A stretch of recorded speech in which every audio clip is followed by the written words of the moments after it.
All right, everybody. We on. Hold on.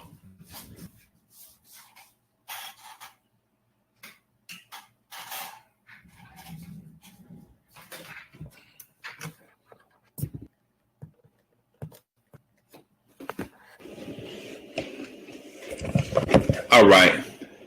That should do better right there. Maybe when you get on this thing, you should have a microphone plugged up, right? Can y'all hear me pretty good? Good.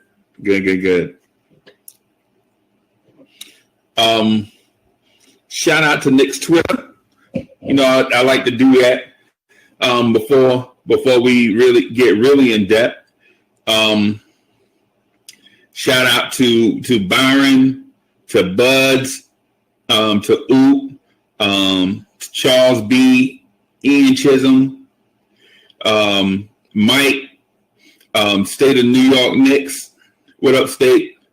Shout out to Southside Finest. What up, South? Nick Aneda, Shannon Ferguson.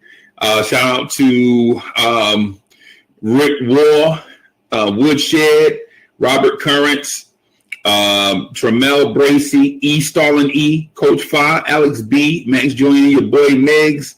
Shout out to Just Saying, Regal Bunch, AJ the Man Child, Trace. Where y'all at? Where the Frankers at? Frankers, what y'all gonna do? Frankers, what y'all gonna do? Y'all just gonna sit here and look at Uncle Freezie? Hey, what up, Art? Hey, Frankers, what y'all gonna do? Y'all just gonna watch this and let them just trash Frank until the end? I thought y'all would stand up, come with it. Shout out to Free Keith. Keith, I'll be shouting you out all the time, dog. You gotta come through. I know you probably watching the replay, but we be shouting you out live, dog. Come on, dog. Come on. You know what I'm saying? Hey, shout out to JB. Come on, man. JB, you gonna come through or what? I know you watched the replay. I know this. Sportscaster let me look at stats. You know what I'm saying?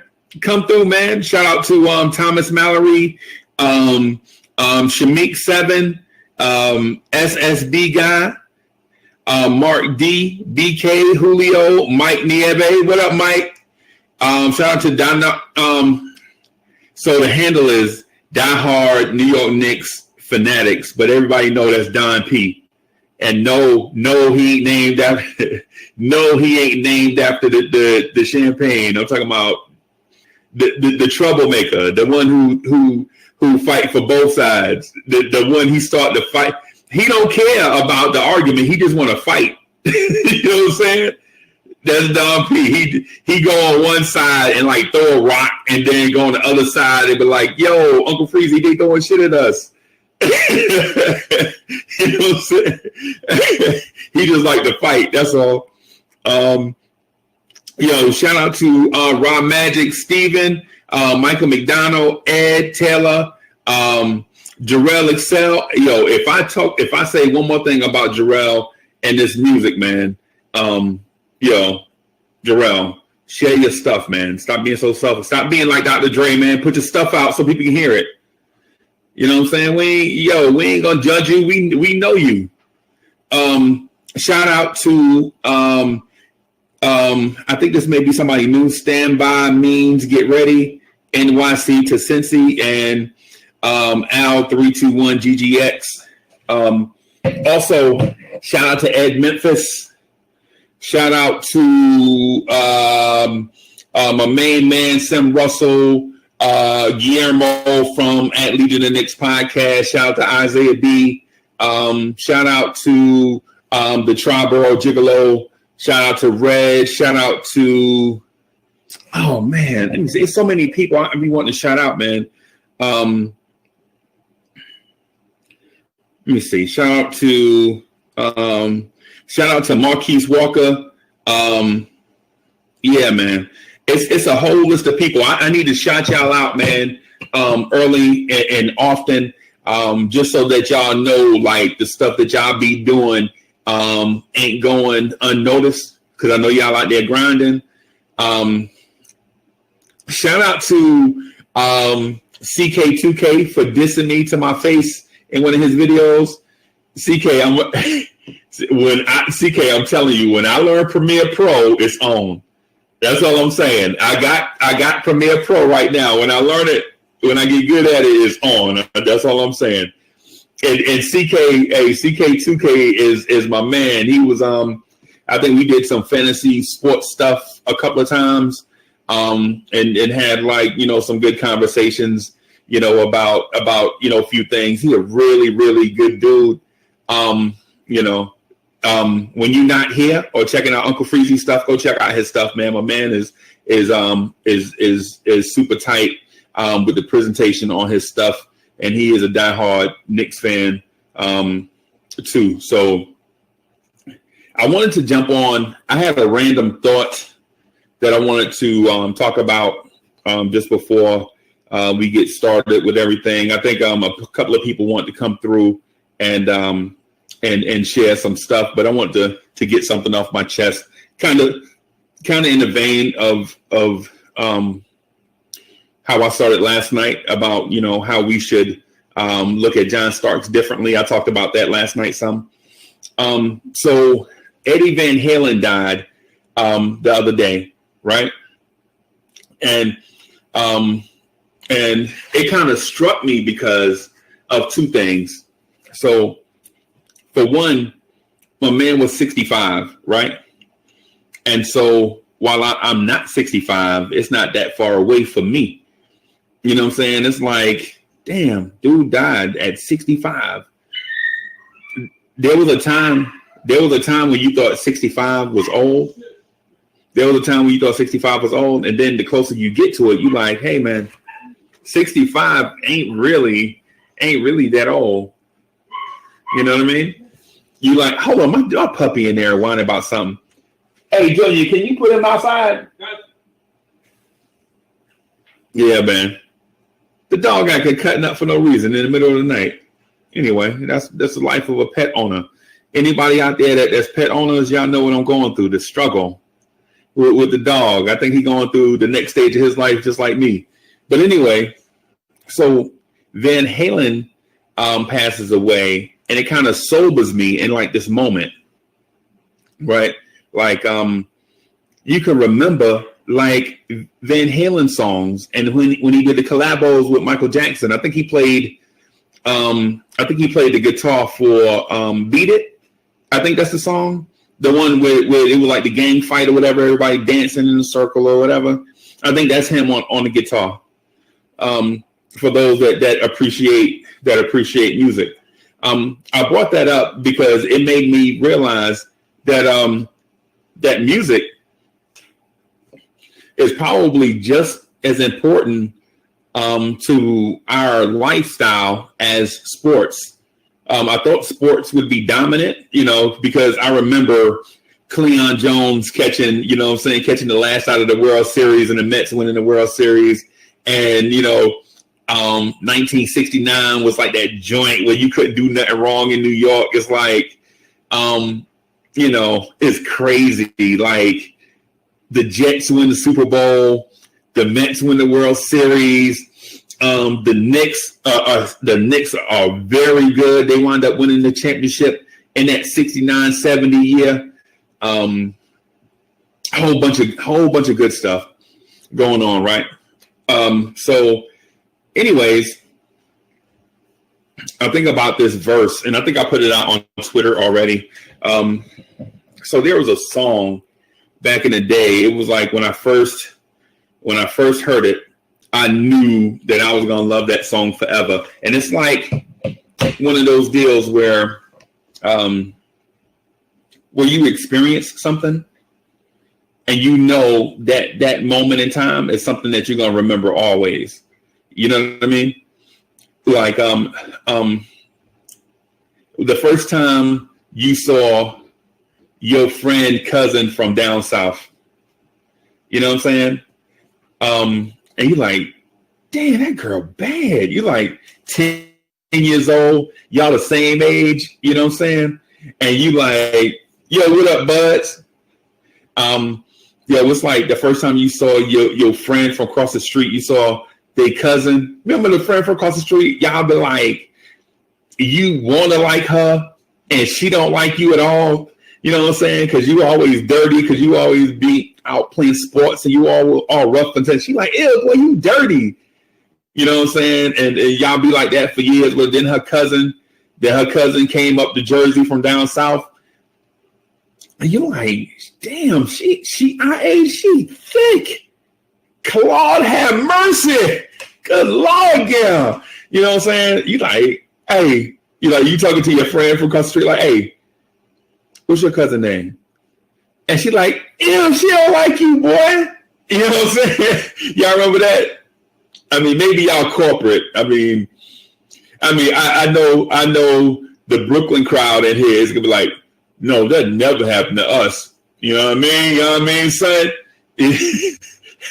I'm from Jersey, though. I'm from Jersey City. Stuff like that happened to us all the time. You know what I'm saying? Like, so old girl cousin from down south come up and she leaning on the car, you know what I'm saying, with them country styles like that we ain't seen, like got all the baby hair pressed down on her hair, like them new hairdos or whatever. You know what I'm saying? Eating those Tootsie Pops. You like, God damn, this motherfucker fly as hell. And the friend from across the street that you was trying to like, now she mad jealous because you like her cousin. Yeah. Y'all remember that? Yeah, maybe y'all don't remember that. Maybe y'all don't remember that. You know what? And maybe I did Brooklyn a disservice. Maybe that's the uptown crowd that's like that. No, that never happened to us, son. You know what I mean? I came out the womb macking. You know what I'm saying? I came from the hospital. You know what I'm saying? They were taking babies with. You know, I mean, and of course I'm joking with y'all, but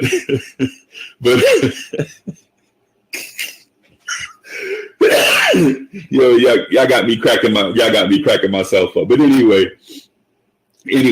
my point was how you remember, like, this stitch in time, like this thing happened, and in real time you remember it. In the moment, you like, I'm gonna remember this thing forever. Kind of like your prom.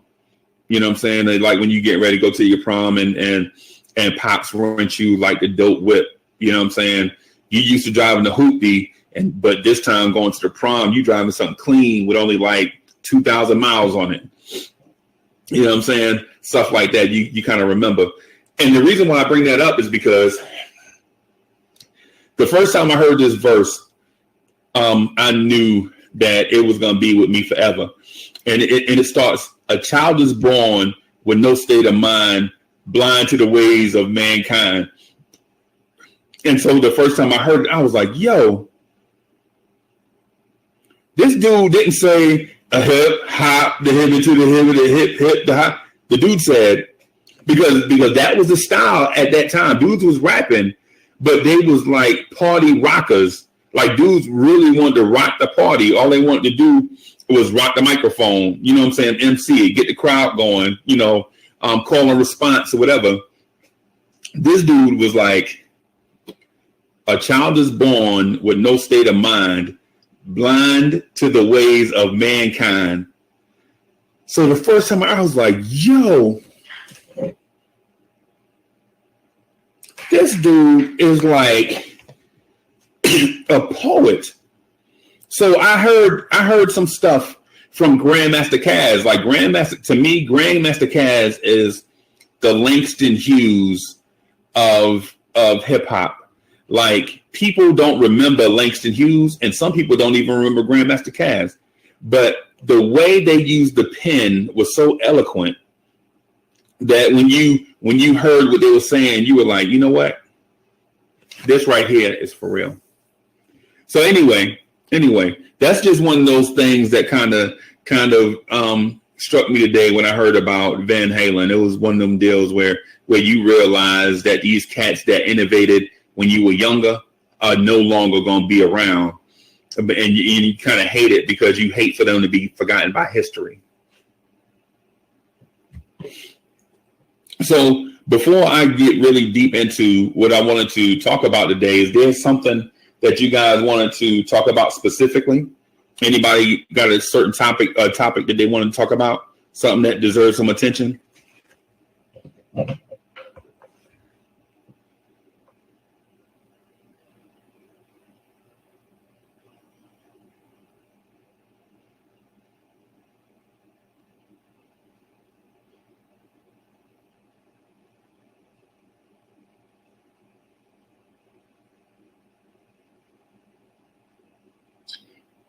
Okay. All right.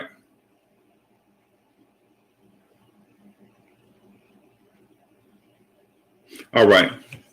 So what I wanted to talk about today is the off season and our approach to the off season. I also want to talk about the legitimate struggles of finding a legit NFL quarterback. Right? That's a legit struggle. It's not something easy to do. Right? But I want to start by talking about the off season. So my New York Mets have entered the off season, right? My New York Knicks are just about to enter. I guess they're in their off season mode. And this is worrisome to me. This is frustrating because there is in my naivety, if that's a word, being naive, and my wanting to be successful, I'm nervous that the front offices of both won't produce the results that they talked about in the press conferences, right? So press conferences are designed to do a few things. For one, they're designed to ease the mind of the fan base, right? So they set out to do away with the worries, and basically that's it, right? Like Bud said, stop fans from jumping off the ledge. Basically, that's right. That's what it is. They say a lot of things like our goal is always, first and foremost, our goal is to win, and so they say stuff like that. They also say, we want to welcome such and such new personnel person to the organization. We've had eyes on them for a long time, and we're lucky to have such and such person, whether it be Brody Van Wagenen or Leon Rose or whoever it is, right? So they want to introduce, what they all also want to do is whatever rumor has been, whatever rumor has been out there, they want to kind of address it in a way that comforts the fan base. Like they'll say something along the lines of Dominic Smith is we feel like Dominic Smith is definitely a piece. We want to do what we can to keep him in the organization. So they'll say something like that if a guy is like a pending free agent, or there's some type of extension coming up, or basically, just like what Bud said again, right on point. Give cryptic messages that other front offices will understand, but the fans won't. Basically letting the other front offices know that either we're everybody is available, we're open for business, or whatever. You know what I mean? And so with that said, I'm sorry. And the other points are to speak to the fan base directly without games being impacted. Like they'll have, Because what you don't want to do is have your front office talking and you're in the heat of a pennant race, or you're in a playoff push and the front office does something crazy like we want to basically like what Mills and Perry did after 10 games. You're like, why are these dudes up here talking? What's the point of this? Now they got you nervous, right? So with that said, it's one of those deals where we're entering the offseason, both franchises, my Mets and my Knicks, and whatever team you root for too, that's entering the offseason, they have the same agenda. It's kind of like a PR thing where they want you to continue to spend your money on their team swag. They want you to buy into the ticket price. The ticket price is going up. They want you to buy into whatever strategy it is that they have going on. For instance, in the case of the New York Knicks, they're in a situation where they want you to buy into their long-term vision for the future of the franchise. Like they want you to buy into them solely dedicating themselves to defense and all the moves they make in subsequent days based off that philosophy that they presented to you. Hey, what's up, Art? It's a tough line to toe, but it is probably the best line in terms of having your fan base be able to follow what it is that you do vicariously. Like for instance, the front office, once they do that press conference, they're not gonna. The initial press conference now. Once they do that initial press conference, when they welcome everybody, everything else is going to be sound bites, secret sources, newspaper, media, player innuendo, subversion, secret evasion, all types of things to get a message out without saying directly what the message is. You know what I'm saying? So that's why I'm nervous for my New York Mets and definitely my New York Knicks, right? So here's the main reason why. Because for one, our media market is unlike anything else in the sports world, right? Say for instance, I'll give you an example. Karl Anthony Towns, the rumor is he's unhappy in Minnesota. We don't know that. We don't know that for sure, right? But for Karl Anthony Towns, his offseason, he can go to the grocery store and stuff, and he can go bowling in Minneapolis. And Minneapolis is a big city, right? But Minneapolis is no Philadelphia, Pennsylvania. It's no Houston, Texas. You know what I mean? So the Twin Cities are huge. St. Paul and Minneapolis, they're huge, right? But my man can go out and do stuff. You know what I mean? Like he can legit go somewhere, you know what I'm saying? I see you. Hold on.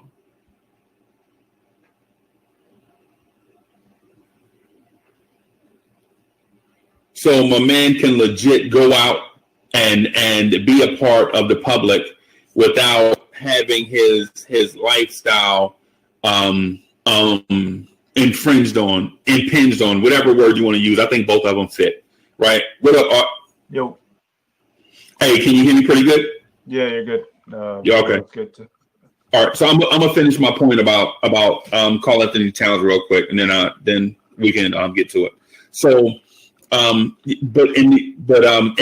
after a bad game in Minnesota, say the T-Wolves lose to the Knicks by 17 at home, and they're trying to climb the standings.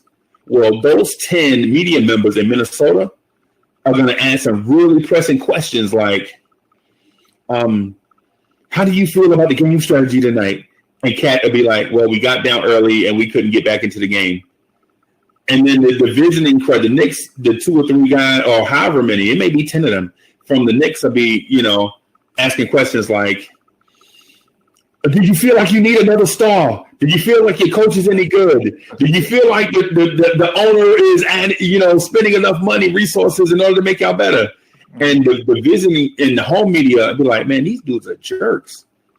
You know what I'm saying? Why would you ask him that? He's tired after a hard game. You know what I'm saying? Mm-hmm. But put the shoe on the other foot. Call Anthony Towns as a New York Knick, and the Knicks have lost 4 straight. And Karl Anthony Towns misses a wide open 3-pointer in the second quarter that leads to a layup at the other end, and the other team goes up by 11. I mean, Berman, can you imagine? Dude, the New York media will dissect every play of the game to his face. Yeah, and ask him. They'll legit ask him, did you feel? I can see Berman now. Do you feel like you were living up to your max contract? Yeah. You know what I'm saying? The Marbury treatment. Yeah. So he's a local guy too. Right. And so I said all of that to say this. Going into this offseason, I feel like everybody is under the microscope, right? Because there have been so many changes in the organization that everybody is going to have a level of culpability throughout these next, say, year to 2 years. I mean, everybody from a Worldwide West to a Steve Stout, a Leon Rose, a Kenny Payne, a Tom Thibodeau. Everybody is going to be under this microscope of this laser focused microscope where nobody has a place to hide. And with that said, if we know that's the case, but in a situation where the Knicks aren't winning, I think this thing may turn into a complete dumpster fire if we don't hit on a few things right. Like if we don't draft the right guy. So say for instance, we draft Tyrese Halliburton and LaMelo Ball, Kira Lewis Jr., Killian Hayes, Cole Anthony, and R.J. Hampton all turn into stars, right? You already know what the narrative is. You know what I'm saying? Even if our guy starts slow, say we get Halliburton and he starts slow like R.J. Barrett did, you know what the environment is going to be like around MSG and for us socially. We're going to get grilled socially. The social media thing, people take pot shots at us all the time anyway, just because we're the biggest kid on the playground. You know what I'm saying? And so there's also this situation where we're not winning right now. So we get that. And then we also have this thing I call clumsyitis, where we can't stop putting our own foot in our own rump. And it's not on the court all the time, because it is on the court sometimes. Like the Elfrid Payton pushing Jay Crowder thing was a self-inflicted injury, right? The Charles Oakley thing was a self-inflicted injury. The thing with Spike Lee is the Steve Stout talking about Mike Miller not being the coach next year was a self-inflicted injury. That was expected. Yeah. I don't think Mike Miller was going to be the coach no matter what, unless Steve Mills somehow didn't get fired. Yeah, well. So let me ask you this, and I know last night we got into a lot of player personnel moves and the future of the franchise and contract negotiation and all of that stuff. What I wanted to ask you, and that the setting wasn't right for it. So how do you feel as a Knicks fan right now? Like what's your feelings on where the franchise is versus where we were, say when we had Enes Kanter playing center, when we had Joakim Noah, Aaron Aflalo, Courtney Lee, Brandon Jennings, Langston Galloway. State's here. Hey, what up, State? Hop on, bro. Hop on, man. Buzz can hop on too. Are you done with the question or what? Yeah, that's the question. All right. So what I'm optimistic about is the choices of the hirings. So like I like the Thibodeau hiring. I preferred Mark Jackson, but Thibodeau was like top 3 on my list. Right. Like I didn't want anything to do with Kenny Atkinson or Mike Miller. Like I thought that was like such a bad like rumor to have. Because like they didn't do anything, in my opinion. And then like he obviously has been upgrading like the what's the word called? The infrastructure of the organization, you know? Like right. It's crazy that Mills didn't even have a capologist with Brock Aller. Like I think that's crazy. Right. So right now I'm cautiously optimistic. It's really going to be telling like what they do before the draft and for free agency, how they want to build the team.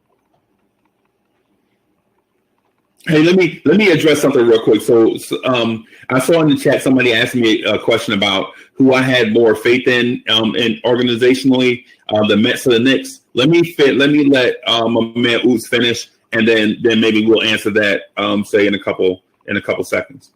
I can answer that for me. I'm more optimistic about the Mets because Steve Cohen. Well, let me ask you this about the Knicks though, because the reason why I ask you specifically about the Knicks is sometimes basically what happens in our Knicks conversation is we get so concerned about the plane crash that we forget about the black box. Yeah. Basically, so I wanted to ask you about the black box, like what drives you to continue to follow the Knicks, you know what I'm saying, and be optimistic about what we have going forward with the Knicks. Like I just feel like it can't get any worse, you know. Like I guess the worst case scenario is like RJ just becomes a bum, like what Knox or Frank became. But right. I believe in RJ, so I'm one that's more optimistic about RJ. And you are pathetic. But like I don't know, like things can't get worse. Like I really think like Leon Rose, like in Worldwide West, like you got to take them seriously. Like they can't. I don't think like they would come in here and do a bad job. Right. Like they were like on top of their games. Like they were like, you know, like Leon Rose was one of the top agents in the league. So, you know, he's not going to leave to like do a bad job here, you know? Right. So, you know what? And the reason why I asked that is because I say this and I sound like an old head, and I hate sounding like that, man, because people be like, damn, that old as hell. but so they calls me an old head, but I'm the same age as him. Dude, I'm telling you, man, state is so. But so I'm gonna say this, and I'm gonna make you laugh, right? So back in the day, the Knicks won the championship. I'm little, like I'm not old enough to drive and none of that stuff. You know what I'm saying? I'm alive, but not old enough to kind of like I can't go to the games by myself. So I'm at that age. You know what I'm saying? So.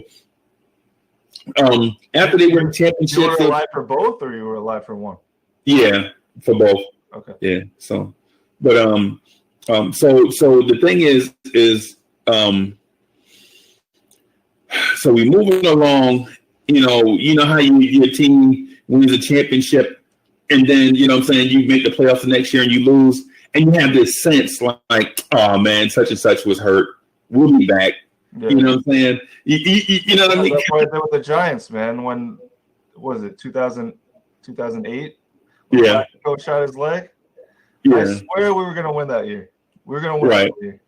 But Plaxico shot his leg. Yeah, man. I mean, it was downhill since.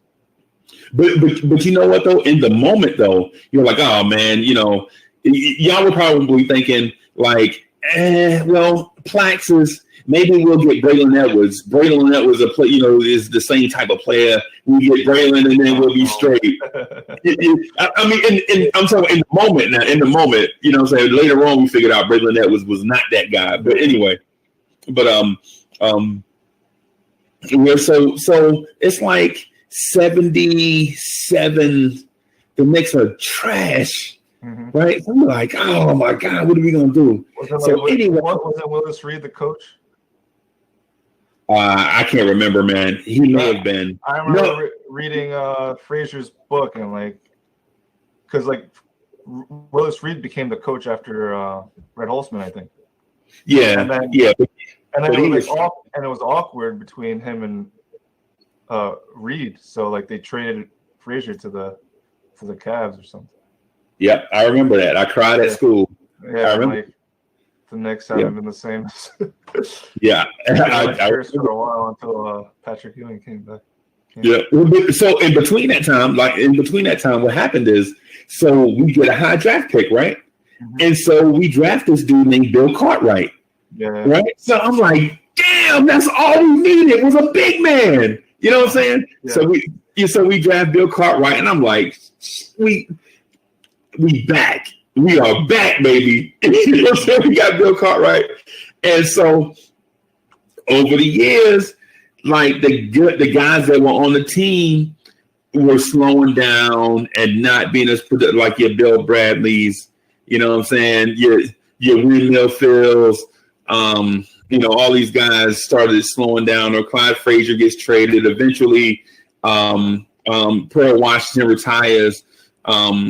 And then so it was like this thing. So I'm like, what the hell's going on? I'm not used to this losing.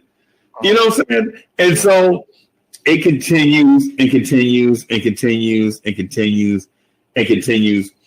And so it's like we have this team. It's like Marvin Webster, Truck Robinson, Donnell Walker, Rory Sparrow, Trent Tucker, all these guys, man, all these guys. I don't know if Otis Birdsong ever played for us, but that name, and he may have played for the Nets for a long time, but we used to watch Channel 9, so we get Knicks and Nets games. But anyway, so all these years pass by, and these teams will only win 35 games. It's a bunch of veterans, right?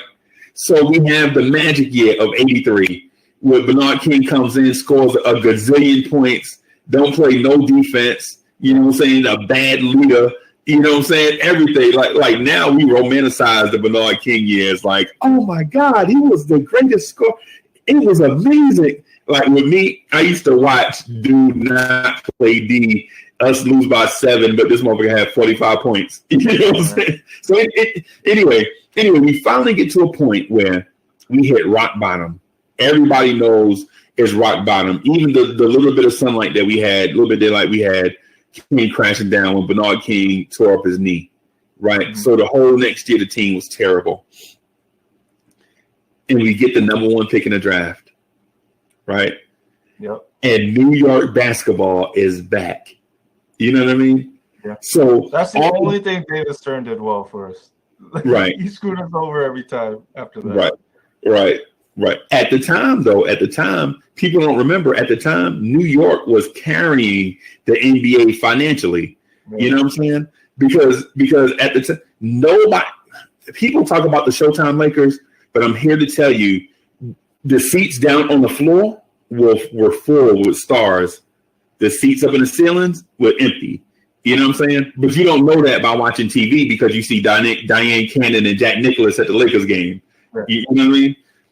But and then plus they wasn't selling out. They couldn't get their games on cable. So anyway, I said all of that to say that we had to bounce back with Pat Ewing, and then we started getting to 500, and we realized Pat could probably be the best center in the NBA. You know what I'm saying? Over the years or whatever. Right now, a lot of Knicks fans say, "Well, we can't get any worse." Well, I've been in that scenario where we felt like it couldn't get any worse. Yeah, but we just came off a season that we won 17 games. How many did you win last year, though? What 21 this year? Well, 21 and then 17 before. Was it 17 or 13? And where is one of them? Anyway, yeah. So it really can't get any worse. Well, I'll tell you this, man. There have been some years where the Knicks had the highest payroll in the NBA. Actually, I'm lying. It could get worse. The Knicks would trade for John Wall and then Kevin Love. Yeah, that would be really bad. But Rose is in here, so.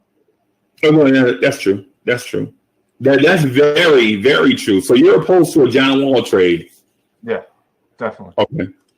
Are you opposed to say a Damian Lillard trade?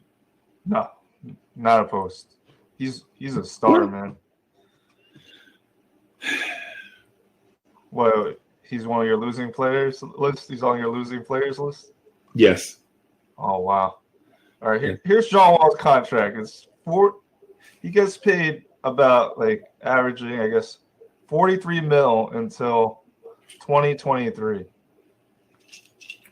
That's crazy. That's crazy, especially for the caliber player that you're getting. I mean, if he's healthy, yeah, it's great, but he's not going to be healthy. That's the thing. He's always hurt. Because didn't he tear an ACL first and then turn Achilles? Didn't he tore an Achilles in rehab or something? Yeah, he blew up his Achilles at home. That's right. Because he was injured first and then got a worse injury at home, right? Yep. Oh my gosh, John Wall. All right. So let me clarify how I feel about Damian Lillard. So the person, I love Damian Lillard, the person, man. Yeah. You know what I mean? But Damian Lillard in the playoffs literally dislocated his finger, reaching around a 7-foot guy that blew by him. Right? Anthony Davis stood or dribbled in front of him and went by Damian Lillard. Damian Lillard was his defender. I mean, Damian Lillard's not the strongest defender. We already know that. Let me, because I need some substance. I need to make the point substantive. So Damian Lillard literally got blown by a 7-footer, reached around the guy to try to make up for his deficiency and hurt himself, and then vicariously hurting the team. You know what I'm saying? Like him hurting himself hurt the team, right? And this is not like a game. This is not like a mid-January game where people can't wait to the All-Star break to get some rest. This is like, if you lose, y'all go home for good. And so Damian Lillard makes that play. And so plays like that are benchmarked throughout his entire career. You know what I'm saying? Like the series against New Orleans, where they knew Damian Lillard only liked to go right and drive to the basket, right? So as soon as he started, they just came out and tracked it. And at 28 feet, he didn't know what to do in that moment. Now, to his credit, the very next year, he came back with range out to 30 feet. Range out to 30 feet. But in that moment, though, the dude was lost. You know what I mean? Yeah. That's the reason I say he's not a winning player or a winner. I don't know. He's he's unstoppable, man. Like he could just put up 30 in his sleep. Like I think like if they had who was it? Freezie and Rodney Hood, like I think it would have been a little different. But Gary Trent Gary Trent came up big in the bubble. You know what? Somebody made an excellent point. Portland got rid of what's his name? Al-Farouq Aminu and Mo Harkless. Yeah. You remember when those dudes were like their goon wing defenders off the bench, and basically what they would do, they couldn't shoot. No, they did all the little stuff.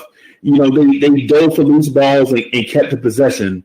They defended. They tag teamed the other team's best wing scorer. Like if James Harden came to town, they would just double. They would take turns on trying to stop James Harden, and it would wear James Harden down. You know what I'm saying? So instead of going for 50, he would only go for like 35. Mm-hmm. And I know that sounds crazy, but stuff like that gave CJ McCollum and Damian Lillard time to rest on D, so their offense could offset the other team's best players' offense. Mm-hmm.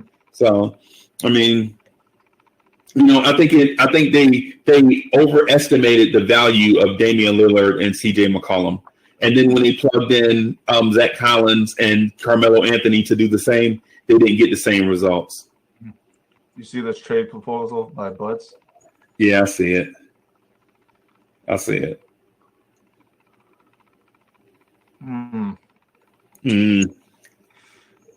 I'm like iffy on Bagley. Like he's always hurt. Like even in college he was hurt.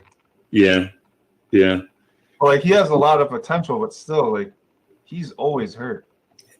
You know what?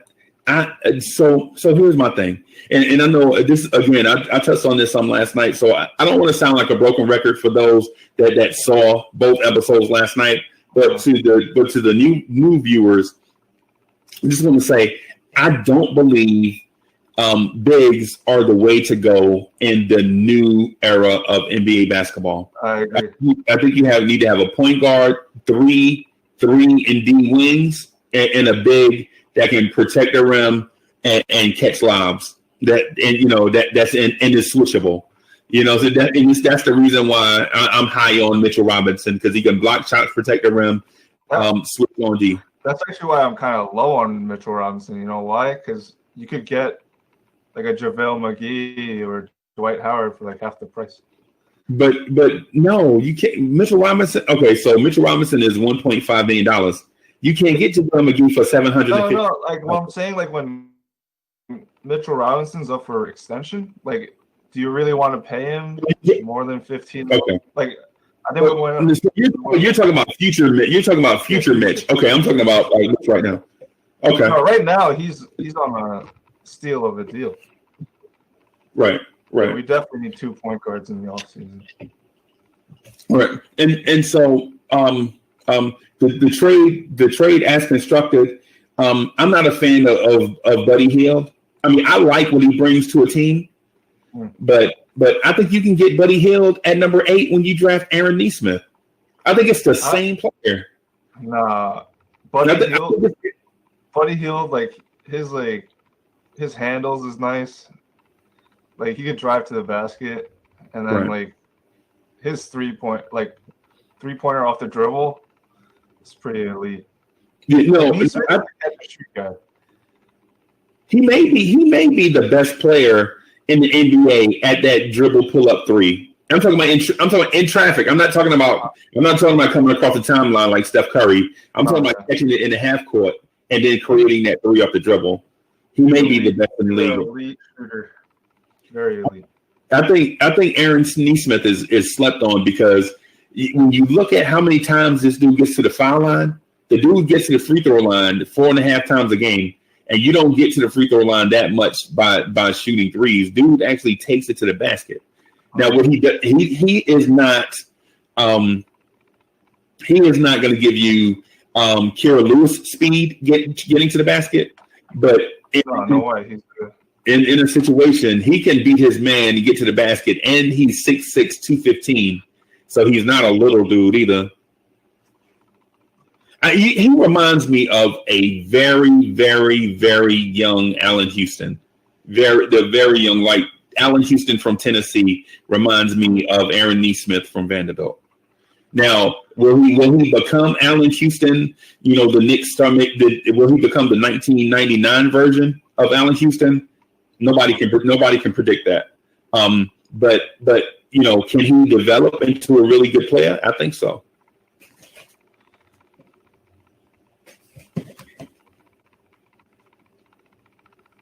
So let me ask this: since Bud's asked, he said, "Give me a 2-point guards, one that can play off the ball, 2 forward and a center." I don't know. You know what that reminds? That reminds me of the system that the Detroit Pistons ran with Joe Dumars and Isaiah Thomas, where Joe Dumars was legit a really good 2-guard, but he handled the ball a lot. You know what I'm saying? Him and Isaiah Thomas shared ball handling duties. That's what Toronto did with Van Vliet, Lowry, Siakam, Gasol. They started somebody else too. Kawhi. Yeah, Kawhi. They started Kawhi, Siakam, and one of the big guys. I think it was Gasol. It was Gasol, yeah. Yeah. Well, would you want to add Ibaka to the Knicks next year? How much are we paying him? 15 mil. That's not bad. Does he start over Mitch? I think he would actually. Like, Mitch has to prove that he could stay out of foul trouble. Well, and I think Ibaka would fit with Randall too. Because he punched Randall in the mouth. Yeah. OKC does it. Houston does it. Yeah. And you're talking about the 2-point guard system? Yeah. Okay. I think that may be a passing fad. You know, I mean, and he's referencing 2 legit prototype point guards, right? Uh-huh. And not just a point guard and a secondary ball handler.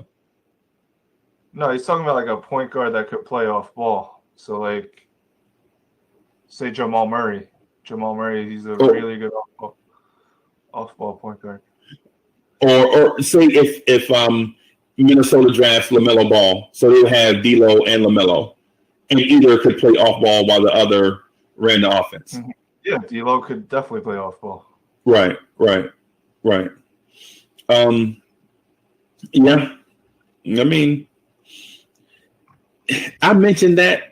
I got laughed at. I almost got laughed off the internet yesterday for saying if we trade for Chris Paul, that we should sign Fred VanVleet. And I believe, you told me about that. I believe they can coexist. I could see that happening. You know, I just think they're too small. Like, that's too small of a backcourt. Like, both are like 6 foot at best. Right. VanVleet is definitely not 6 foot though. No. But both he's strong as well. He's strong. Yeah, and Chris Paul is too, though. Chris Paul's not a slight point. He's not Trey Burke. Yeah. You're not going to put Kyle Lowry was too. So they're not going to get bullied. You know, they're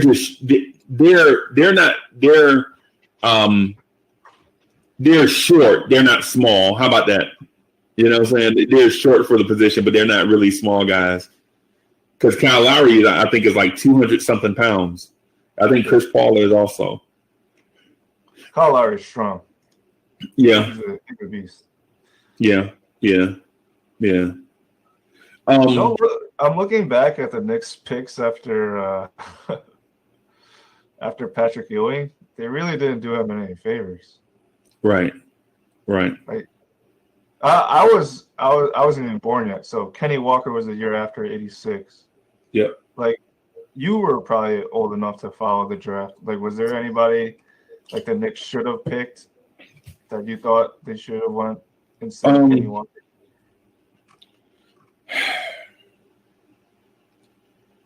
during that time, I think the entire Knicks universe felt like we were one player away. We felt like what we brought to the system, what we brought to the table, was bigger than NBA players. So we felt because the defensive system that the Knicks used. So there were two systems. Okay, so there was the Knicks precursor to the Golden State Warriors era, where all the Knicks wanted to do was run up and down the floor and shoot threes, right? Mm-hmm. Yeah. It was the Mark Jackson, Gerald Wilkins, Johnny Newman. Yeah. That era didn't do Pat Ewing any favors because the pace was too fast for Pat. It was kind of like the Ben Simmons, Joel Embiid type situation where everybody wanted to run except for the best player. You know what I'm saying? So, and then at that time, the draft was so up and down that, it's just like it is now. It was a gamble. It's a crapshoot for some guys. They could have got Ron Harper. Yeah. God damn. Yeah. There was some. Yeah. There was some bad. But we didn't know. Nobody knew how good Ron Harper was. It wasn't like he was dominating college. Okay. You know what I'm saying? So it wasn't, some of them guys, like, for instance, I think there was a year the Knicks could have got John Stockton, I think, or something. I think there was somebody, Mark Price maybe, some point guard that wound up coming to the NBA and being a star. And we were like, no, we want the prototype guy. I can't remember who it was. But anyways, the Knicks, we were just looking at because we always felt like we were a player away. So we always just went out and got a veteran. Like the year we went out and got Kiki Vandeweghe because we felt like all we needed was another scorer. And we were sadly mistaken. So. Yeah, like, all right, we got Mark Jackson the year after. And then we got Rod Strickland after that. But then we traded him the next year. Yep. I brought this up in the thread one time. In '92, the Knicks took Hubie Davis, and I see Latrell Sprewell was like picked after him. Yeah. Well, Hubert Davis Hubert Davis played at North Carolina, right? But North Carolina was like the darling of the universe at that time. So North Carolina could do no wrong. You know what I'm saying? Because Michael Jordan came from there. James Worthy came from there. Sam Perkins came from there. Brad Daugherty, Kenny the Jet Smith. Yeah. All these guys come from North Carolina. And so the Knicks are like, let's just try to get our North Carolina guy. And he wound up being trash. He didn't fit. He didn't fit what the Knicks wanted to do. The Knicks needed John Starks, basically, and he showed up. He just dropped in our lap because our guards were like finesse type guards, or they didn't have all the requisite pieces. Like even if they were athletic, they couldn't stay healthy. You know what I'm saying? And if they could stay healthy, they couldn't shoot. And if they can shoot, they wasn't athletic. You know what I'm saying? So it was like this. Stark showed up. He could stay healthy. He was athletic. He could defend. He could shoot a little bit. He could play make. So he was like the piece we were missing. Yeah, him and Anthony Mason. And Mason too. Versatility. Both of those cats brought a level of versatility to the Knicks that we had been missing for a long time. So hey, let me do this thing real quick. I'm gonna just leave you on for a sec. I'm gonna go ahead. I'm gonna just do something real. If you need to, man, just answer questions in the chat, man, and then I'll be right back. All right.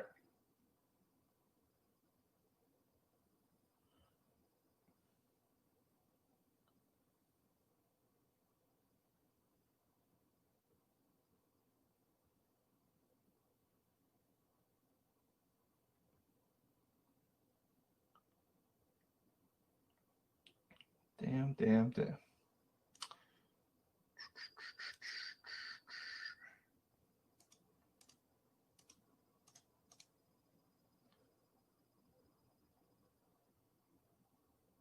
Yo, Bud, stop hitting on Cole, man.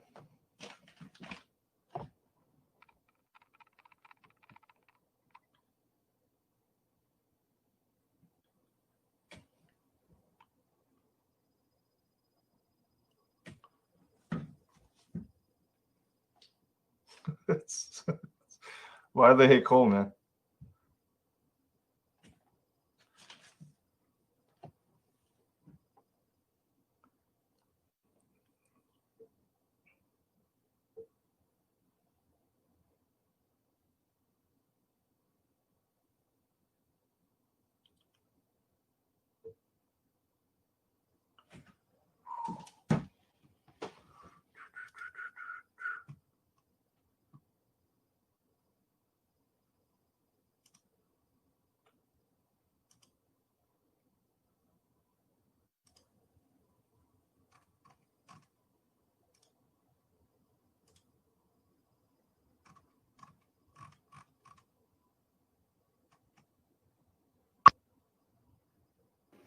All right, I'm back, man. Yo, what's up?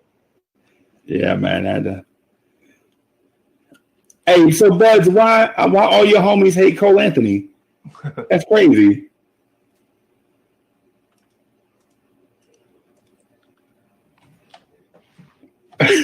Buzz just randomly said all the homies hate random shit ever. No, I asked him why does he hate Cole so much, and then he that's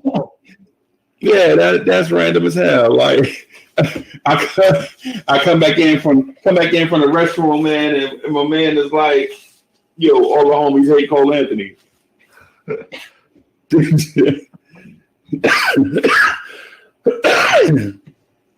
Yeah, but I do get that sentiment though. I get a sentiment that the Knicks fans are not really feeling Cole, and I don't know if it's fair.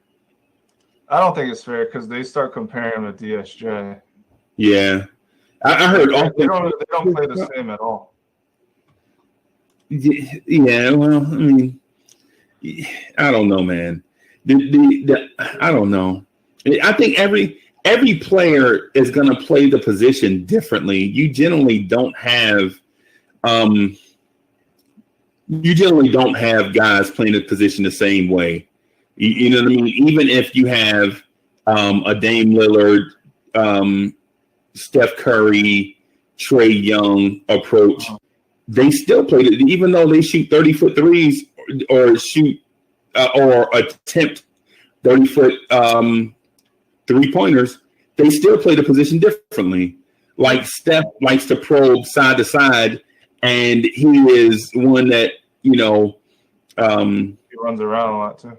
Yeah, if you give him the lane, he'll take it. Like if the lane flashes, he's gone. You know what I'm saying? Whereas Trae is going to dribble around more like Steve Nash. You know what I'm saying? He gets in, probe, and if you give him the three, he'll take it. You know, and Dame Lillard is, I'm going to run this pick and roll, and depending on what the defense does, either I'm going to shoot this 27-foot three, I'm going to get into the teeth of the defense and try to throw a lob to somebody, or I'm going to go take it to the basket and try to finish. So, I mean, they're all different in that sense, in my opinion. They didn't reclassify. That's why he's older. Yeah. He went to prep instead of going to go. Yeah. So the kid, my view on the age thing is I think it's like the weakest part of any argument. Yeah. I just think the age thing, and I'm not saying that guys aren't smart for bringing up age. What I'm saying is if age is the deciding factor on one prospect versus another, in your opinion, then I think it's a stupid factor. Yeah. You know what I'm saying? There's too much minutia. You know what I'm saying? There's too much data to compare, just to bring it down to age. Mm-hmm. You know what I'm saying? It's like the thing with, say, Obi Toppin versus Devin Vassell at 8. If both are there at 8, who do you take? People will say, well, I'll take Vassell because Obi Toppin is 22. Mm-hmm. That's crazy. In my opinion, you take the better player. You don't worry about the future. Like, why worry about the All-Star game in 2026? That's like when we took Knox over Miles Bridges, like right. Because his one-on-one game was amazing, and then he was younger than Miles Bridges. I won't lie to you, man. I wanted the Knicks to take Michael Porter Jr. I was a Michael Porter Jr. fan, and my only thing though is when the Knox thing came out that he was 6'9", had a 7'1" wingspan, and he would be 18 until the season was about over. Then I was like, yeah, I can see us going nuts. You know what I'm saying? Until we find out that Knox is not 6'9", and he doesn't have a 7'1" wingspan. I remember there was the hype going with Knox, and I didn't really watch him in college, so I started watching the Kentucky games, and then I saw Shai Gilgeous-Alexander, and I was like, this guy is better. Right. So I wanted Shai, and I was high on Frank at that time, so I was like, oh, if we have those two as a backcourt, like who's gonna like score on them because they're like two long defenders. Right. And then I was like, oh, I would take Porter Jr. too because KP is going to be out, and there's nothing to lose if we just tank this shit. Right. And you know what I really wanted to do? I wanted to take the number 9 pick and trade it to the Clippers for 14 and 15. Yeah, that would be really what I wanted to do. You know what I mean? And then that way, somebody at 9 can make the decision for us. And then if Michael Porter Jr. fell to us, great. And there was another prospect, I think, maybe Troy Brown Jr. There was somebody else that I liked that I was like, you know what? We can get this guy and he can be the shooting guard of the future for us, and along with Michael Porter Jr. So it was like, you know, we take one guy we know is going to be quality, and then we gamble on Michael Porter Jr. So if Michael Porter Jr. never plays, ever gets on the court, then we at least, have this one guy that we can invest in is what I was really thinking. But, they went Knox. We needed a fighter, and Knox, you basically beat those dudes head up in a situation at a time where the Knicks needed somebody tough to come in, but we didn't know Knox was going to be this way when he got here, though. But he showed us one thing and it turned out to be something else. Like Mills went on like the Stephen A. show on the radio, and he was like Stephen A. was like, "Oh yeah, don't you guys have to like motivate this kid or something?" And like Mills knew like we had to this kid was like low motor and all that. Right. Like, usually that never pans out. Like if you're low motor, you're low motor. Right. That's what like I always look in a prospect. If they have a good motor, like I'm a fan of you. Right. So how do you feel about Devin Vassell? Like me and Rick, we used to like him a lot. Like, but at 8, like that's a little high. Like, because I feel like he's just a 3. Like his potential is a 3-and-D guy, and I don't think he used the top 10 pick on a 3-and-D guy. Right. It's tough. I don't know. So I'll say this, and y'all will probably laugh. I honestly believe that Devin Vassell is Courtney Lee. You know what I'm saying? And so people will say, "Oh man, Courtney Lee is trash." Well, not in his prime. In Courtney Lee's prime, he was about 18 points a game or something like 16 points a game. And I don't think he ever hit double digits, man. Courtney Lee? Yeah. No, he never hit double digits. He was a double digit scorer. He was like maybe 14 points a game and a good defender and a high character team guy. Best scoring year was 12.5 points per game. Courtney Lee? No. That was on the Knicks? Yeah. You should know. Well, maybe on the Knicks, but I'm sure. I'm looking at his career right now. His second year with the Nets, 12.5 points per game was his highest. With the Knicks, right? No, with the Nets. He was with the Nets. With the Nets? Yeah, he was traded for Vince Carter. I remember. Oh, wow.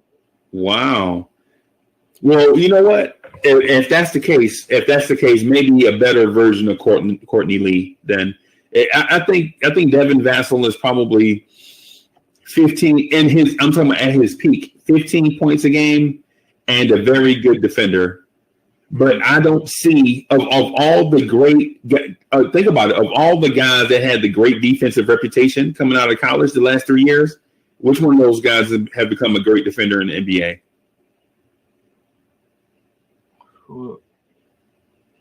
DeAndre Hunter kind of sucks. Yep.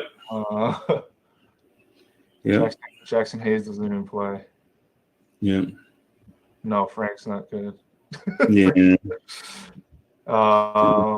Yeah, that's actually a pretty good observation. Yeah, man. I just can't. I'd rather just use it like the 27th pick on a guy like that, like Sadiq Bey. Right. Like I think Sadiq Bey is pretty similar to Vassell. He's not athletic like Vassell, but yeah. No, I think Sadiq Bey is a carbon copy of this cat from back in the day named Shane Battier, a dude that used to play at Duke. Yeah, he can't get his own shot because he's too slow. But if you ever let him set his feet on a 3-pointer, it's money. Yeah. and the specialist for the Heat. Yep. And the old Shane the very old Shane Battier. Yeah. But if you remember the Shane Battier that played with Yao Ming and Tracy McGrady, you know what I'm saying? Yeah. That dude was something, But I would say so. Bud said he likes Sadiq or Tyler Bey. In my opinion, I prefer Tyler Bey because Tyler Bey is like Sean Marion. Like the athletic upside is incredible. You know what I'm saying? Super skinny though. Like that's like the only knock on him for me. Like he's really, really skinny. Well, but the athleticism, though, man, the motor.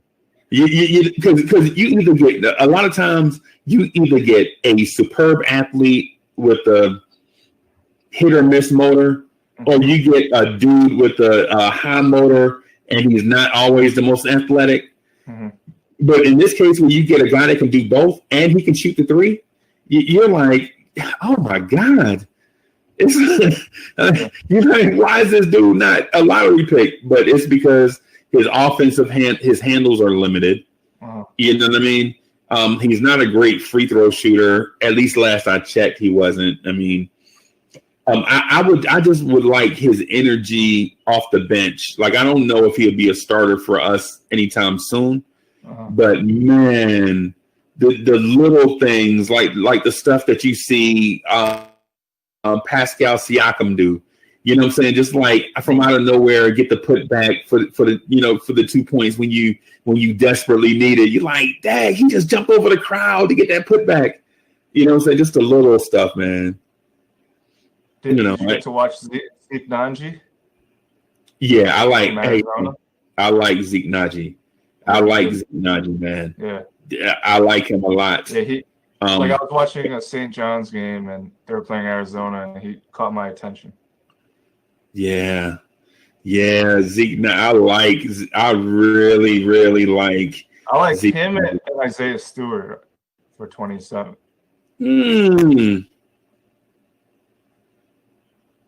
Yeah, I know. He's probably gonna rise because I like him. Well, but that always happens to the Knicks. Yeah, I know.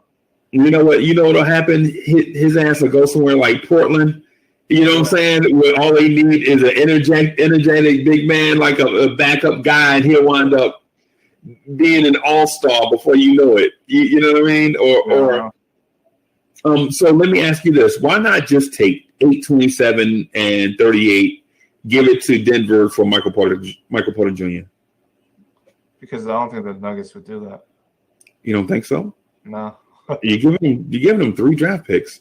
Yeah, but like Michael Porter has like tangible, like you've seen it, like you've seen the big time scoring that you could do, like you've seen it. Like these are unknown draft picks, you know? Yeah, he's also the worst. You know what? Derrick Rose played the worst defensive that I've ever seen. Yeah, I know, but they'll figure it out, though. They'll figure it out. Like, yeah, I could see that. I could see that. Yeah, like I think that they're going to just re-up and run it back next year with the same team. They might let go of Millsap though. I think they're going to give some money to Grant. Yeah, I think they're going to throw the bag at Grant. They have to keep him. They have to keep Grant. Yeah, but and that weird thing is because they have two dudes on the bench that play his position. They have him and Bol. Yeah, they have. I'm sorry, Porter Jr. and Bol. Yeah. Well, so the number 27 pick is more of a conundrum than the number 8 pick, in my opinion, because in my opinion, picks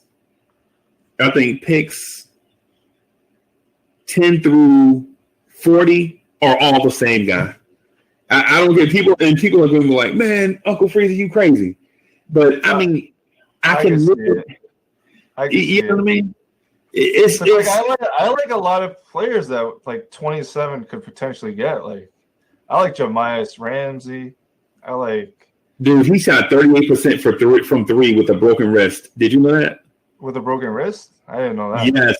Yes, with a broken wrist. He's a baller. Yes. Man. He's a baller. Yeah.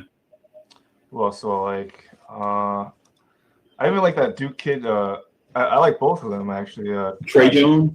No, Cassius Stanley and Vernon Carey. Yeah. Okay.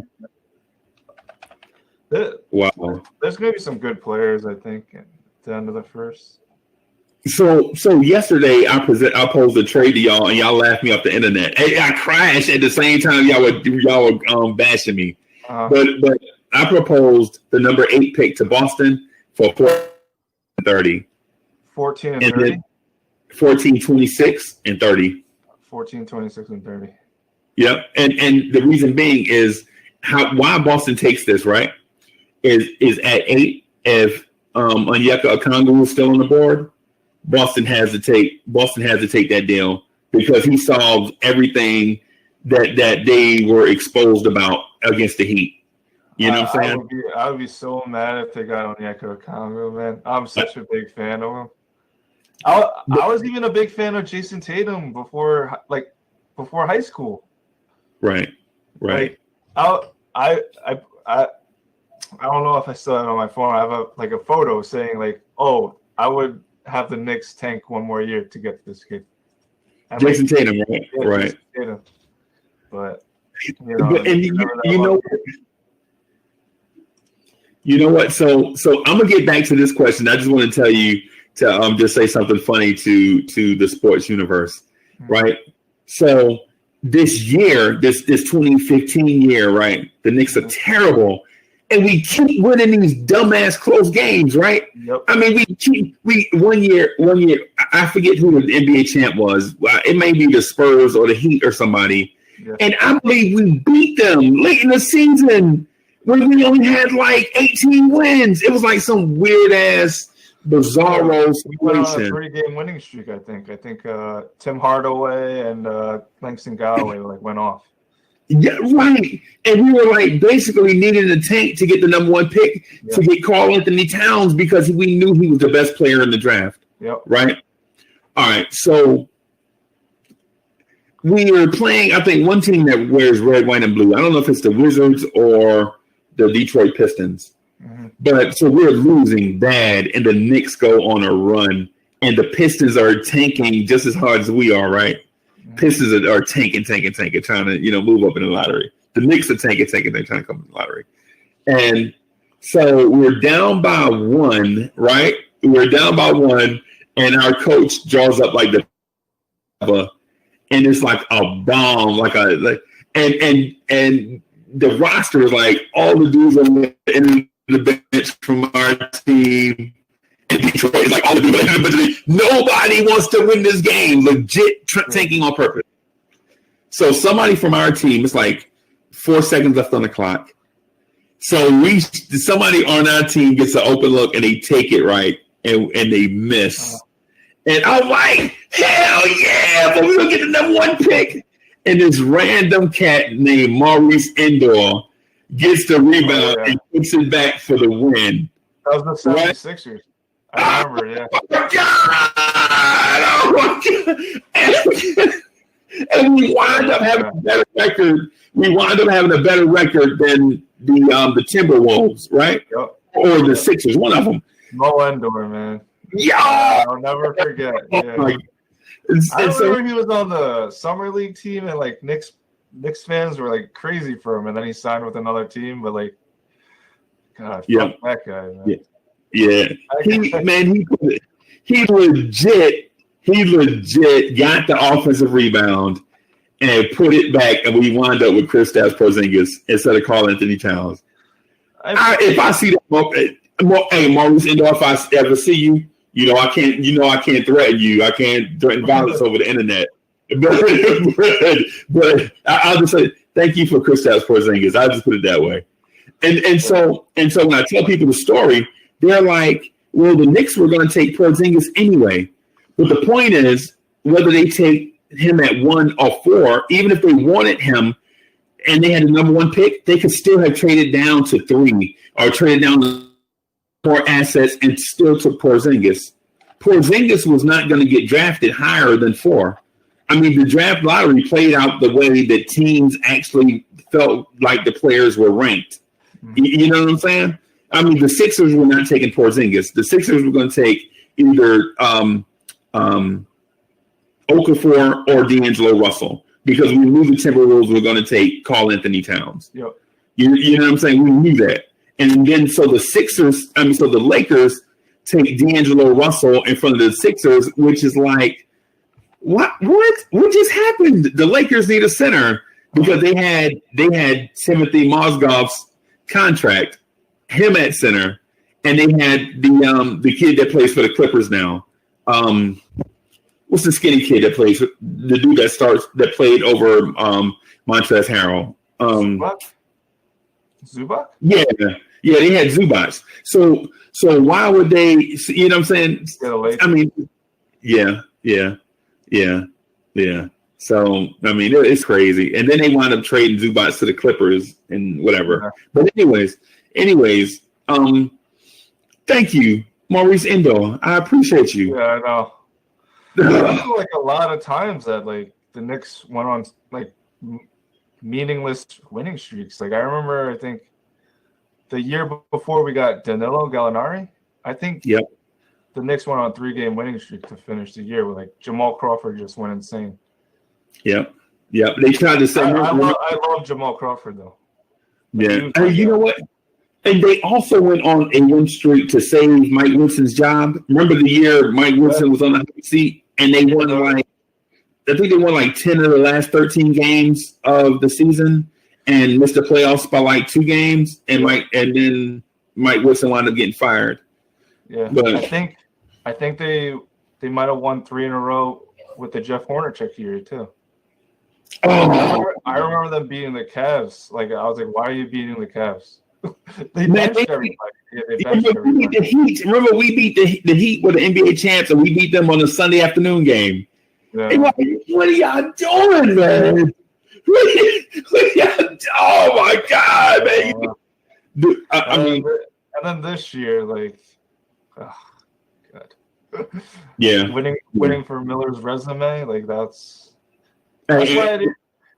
Like a bunch of us were just like, yeah, just let Fizz like, fuck it up himself or whatever. Just fire him at the end of the year. Right. It's like they were gonna win meaningless games for Mike Miller. Hey, y'all tripping about my microphone? Look, my mic is dope. Testing. Hey, can you hear me? The mic is dope. I thought the mic was it's a little cutie mic. I think you sound fine. Okay. Or it's just hitting. Yeah. But you know what though, and so I'm not a fan of losing, but I am a fan of letting the young guys play. And so my frustration is, why are you losing games and your young guys are on the bench? Why don't you lose with your young guys? I'm for one to play the best player, but like it was obviously you're not playing the better player when Alonzo Trier was playing behind Ellington. Like that was so obvious. Like he had to be like such a piece of shit in the locker room. Like that's like the only explanation. Yeah, that's what I think, man. I think there was something definitely behind the scenes, but at the same time, how they did Damian Dotson was probably even dirty. Damian Dotson got dirty too. Yeah, they brought him out. Man, if you remember the Sacramento game in Sacramento, and they gave Dot minutes like at the end of each quarter, like Dot is legit walking off the floor at the end of each quarter, knowing that he won't play again until the end of each quarter. That's man, and then he hit like 2 threes, and everybody knew he was hot. And then you take him out the game, man. Come on. Yeah, no.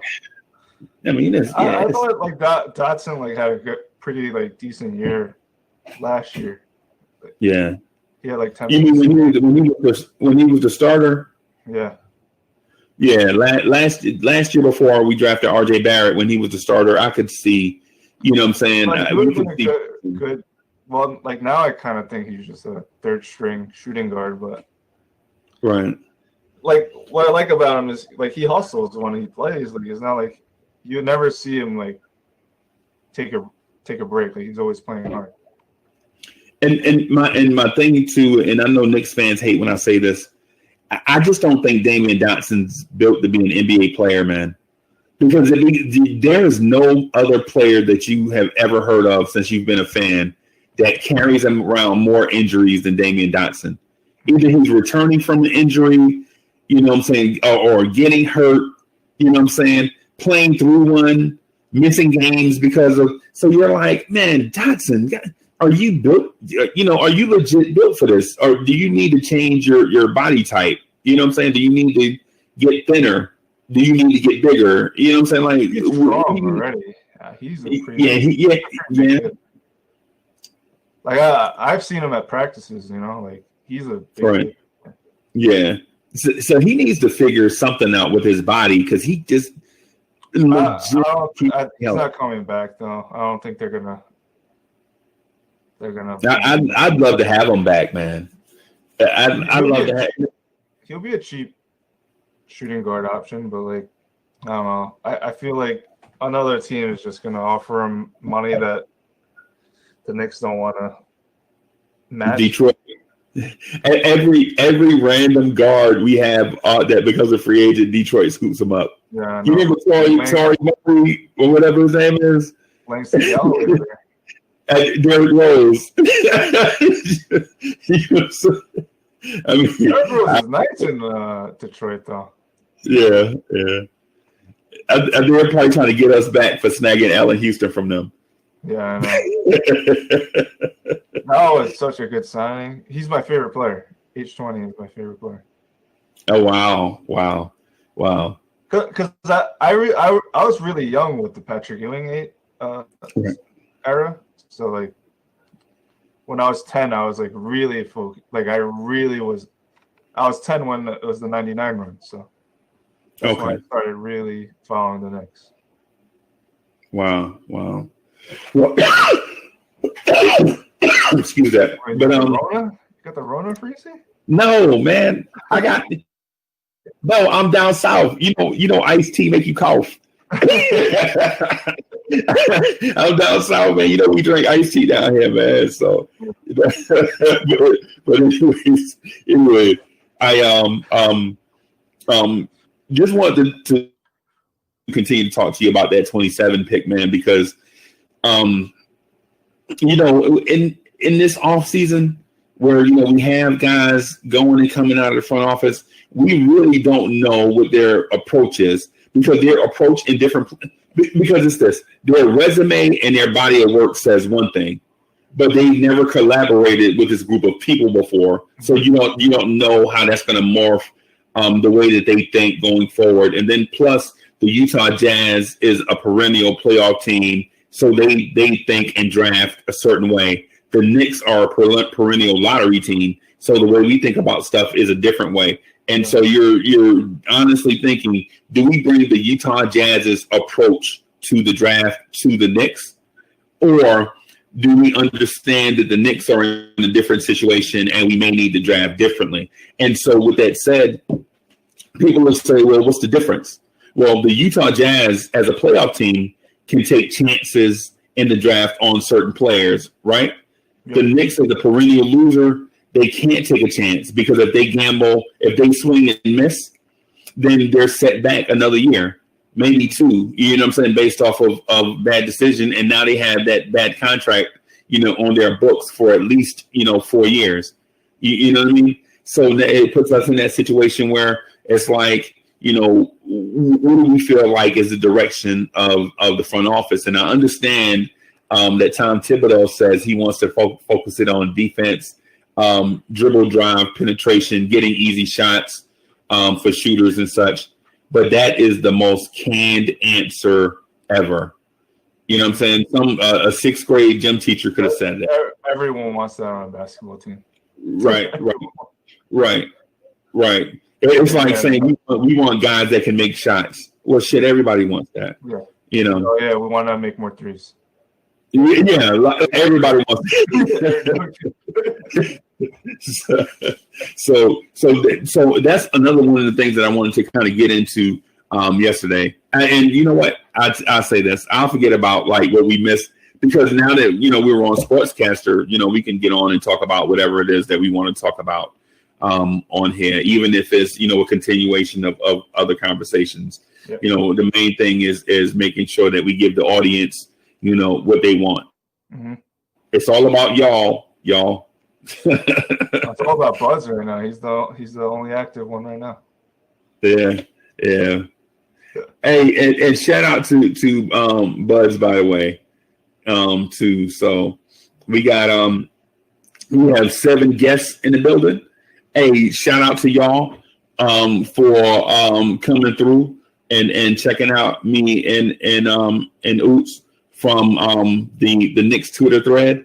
Our thread legit has a life of its own. It legit moves all day long, all day, every day, baby. Yeah, like it legit. You can put your phone down and go get a drink and come back. I got 30 messages waiting. Hey, thanks, Mike Taylor 77, for joining, coming through to hang out with us. We just here chopping it up about Knicks Twitter and other things around the NBA. We specifically wanted to get into talking, some offseason stuff and not necessarily offseason moves because we know at this point things are very unpredictable. We were just talking about what we feel like the offseason mindset will be, and then have that kind of lead the way to what we feel like will be the decision-making process. And at the end, put our stamp of, on it, whether we agree or disagree with the moves that the front office has made. The one thing we've heard thus far is quiet silence from the owner. That's good. That is interesting, right? Did you see when he went on to the Michael K show? Like that was like the most pathetic thing I've ever seen in my life. No, he had a bind. Like this was I think it was after the Kristaps Porzingis trade, right? He was on the Michael K show, and he needed like a binder to name the players on the roster. Right. He's like, yeah, we got Mitchell Robinson. He's gonna be a good player. Yeah. I was like, oh, come on, man. Like he is not Steve Ballmer, basically. Yeah, he is not Mark Cuban. He's like really socially awkward. He's so weird. And you know what? So I agree with you, but that's an excellent point.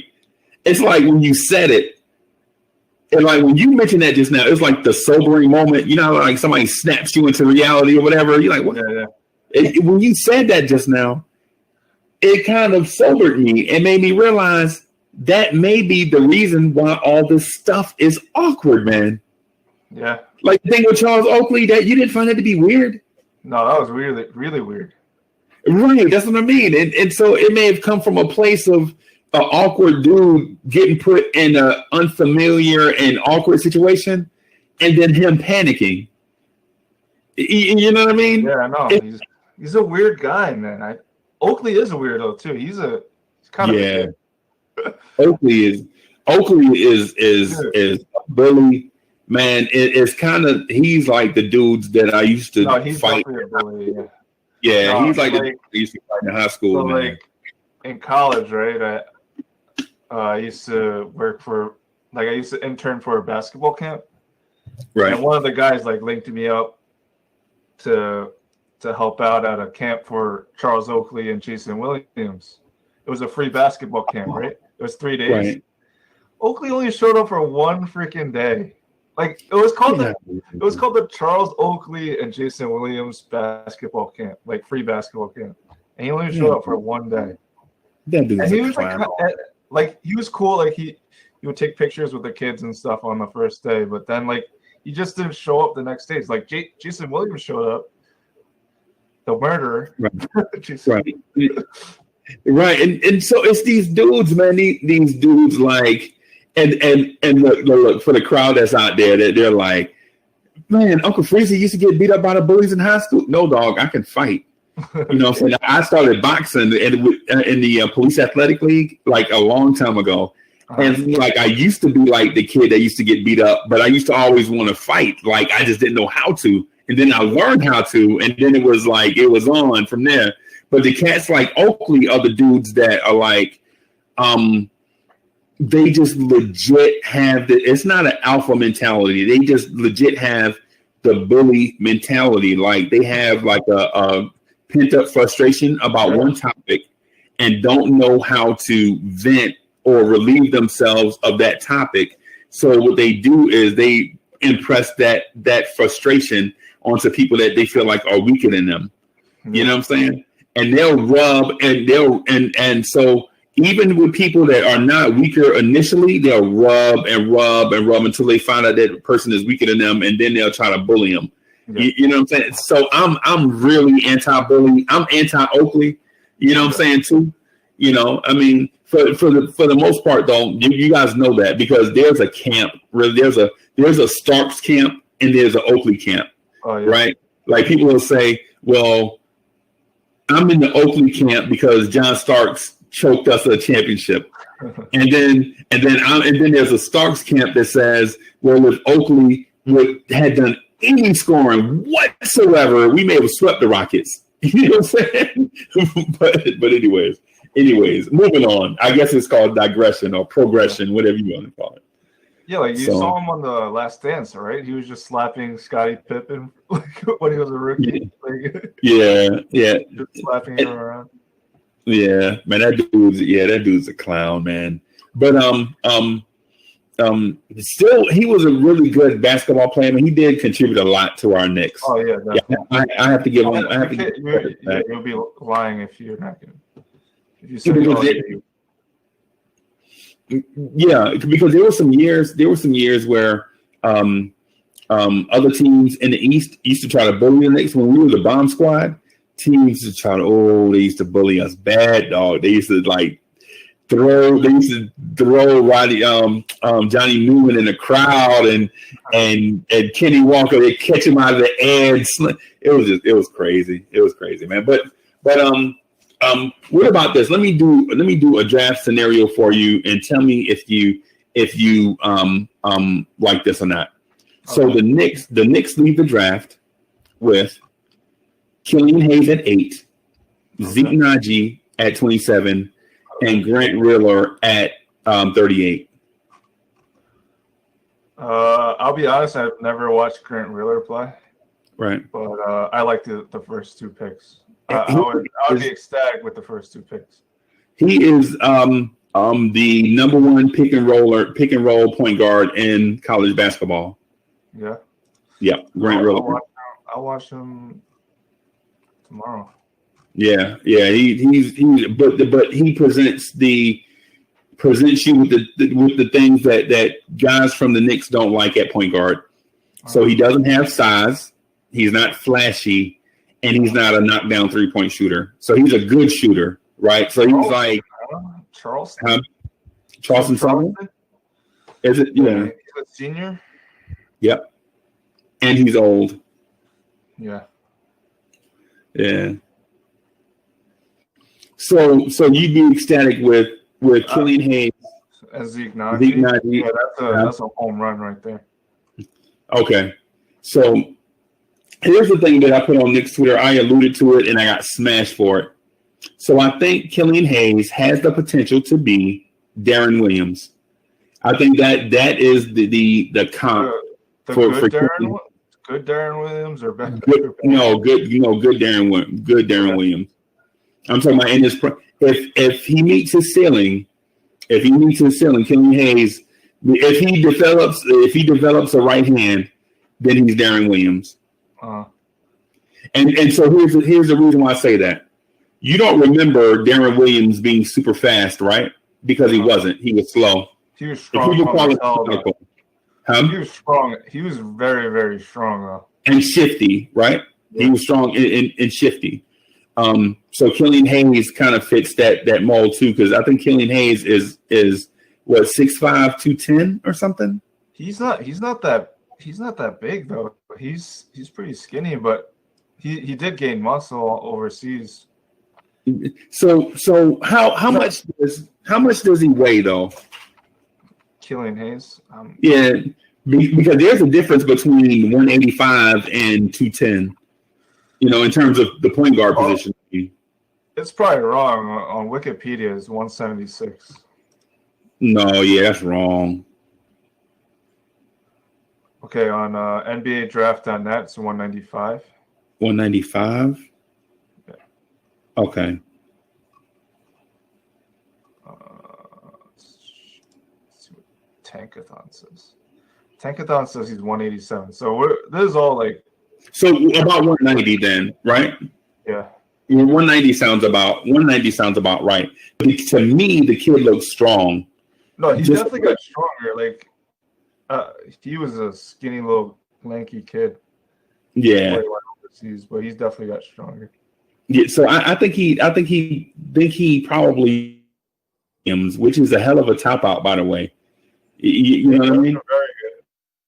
But like I think it's Goran Dragic.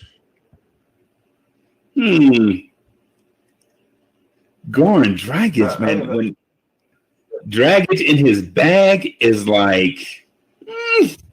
He wasn't better than Darren Williams, though. Darren Williams was I was like Buds was saying he was a top 10 player in the league, but I didn't think so. But he was still up there. Dragic was never a top 10 at all. No, I think Dragic was probably top 10 at his position when he was healthy. Yeah. But him staying healthy is like the Damian Dotson thing. You know what I'm saying? Like, why you always hurt? Why you always playing with the so you always get like 75% of Goran Dragic. You know what I'm saying? Because you remember the year where it was Dragic, Brevin Knight, and not Brevin Knight. I'm sorry. What's up? Brandon Knight, and Isaiah Thomas with the Phoenix Suns. Yeah. It was about Jeff Hornacek. That Goran Dragic, the Dragon. Yeah. Bruh. If you hear what they said about Damian Lillard said that I think somebody asked Damian Lillard, who was the dude that bust your ass, like introduced you to the NBA? And he was like, I thought it was gonna be like such and such. I don't know who Kyrie, somebody, I don't know, whoever was the best point guard in the league at that time. He was like, bruh, we played I played against the Dragon in a preseason game. And he was like, bruh, he had me turning over my shoulder and he was blowing by me like on the opposite hip. He was like in the Matrix, like this shit is impossible. You know what I'm saying? So yeah, so if it's a healthy Goran Dragic, you know what I'm saying, in the right offensive system, that I'd take that every day. Yeah, you know what I mean. But I need the point guard to be able to score. Like that's why I like Hayes, Cole Anthony, and Kyra Lewis. Like those. So you do not like LaMelo. So you do not like LaMelo is basically what I'm hearing. Like he has a lot of potential. I won't lie, but like his attitude is like it turns me off so much. Like in his interviews, like he was saying, like, oh, like all his interviews, he's giving 1-word answers. He's like, oh yeah, you meet with teams, yeah, that's all he would say. He's not gonna be like, oh, right. Yeah, and that. Yep. See. Yeah.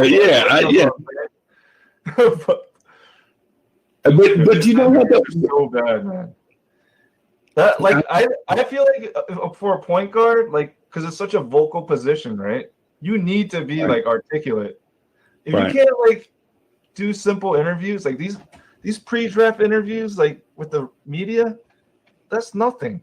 Right. Like, you should, that's why I'm low on Frank. Like he's like a shy kid. Like, come on, you can't be a point guard in the league and be shy, man. Right. He's not shy about his like little fashion model.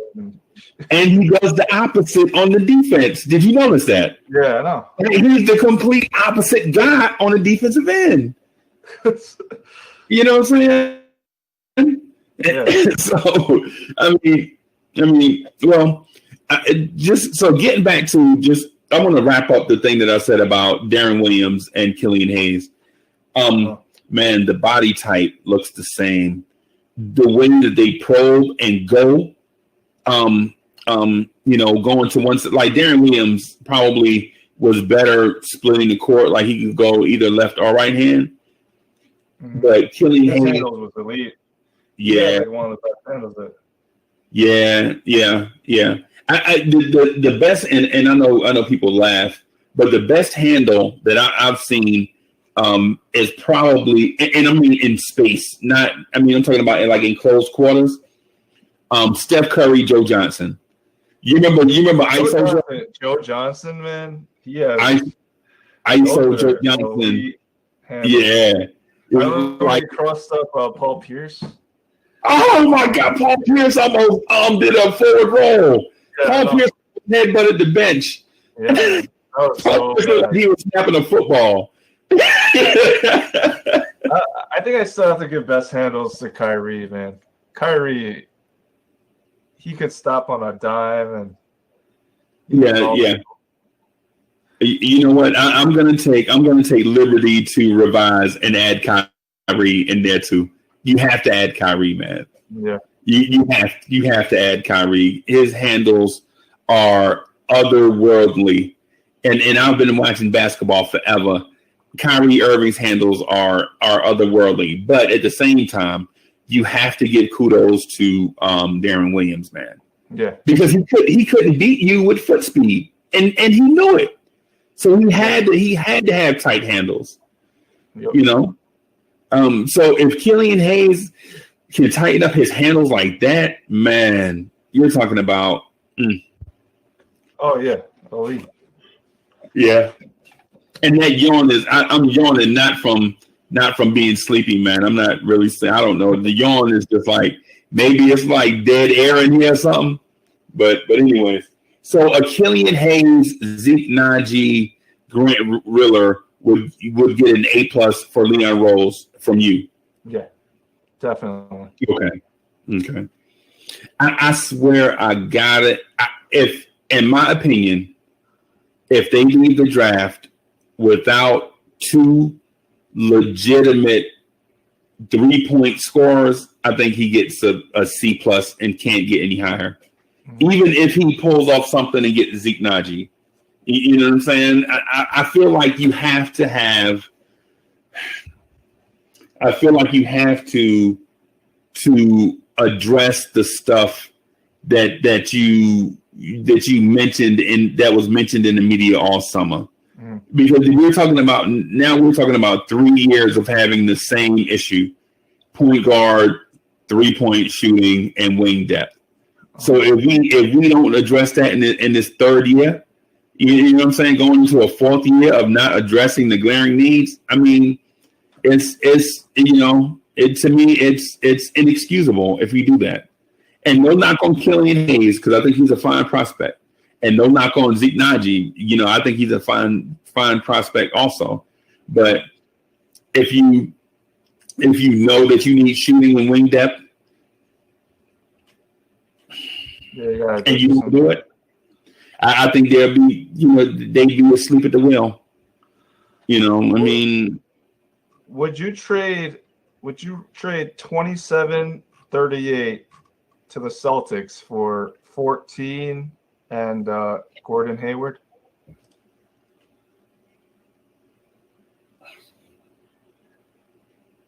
Because Gordon Hayward's a big contract to take in.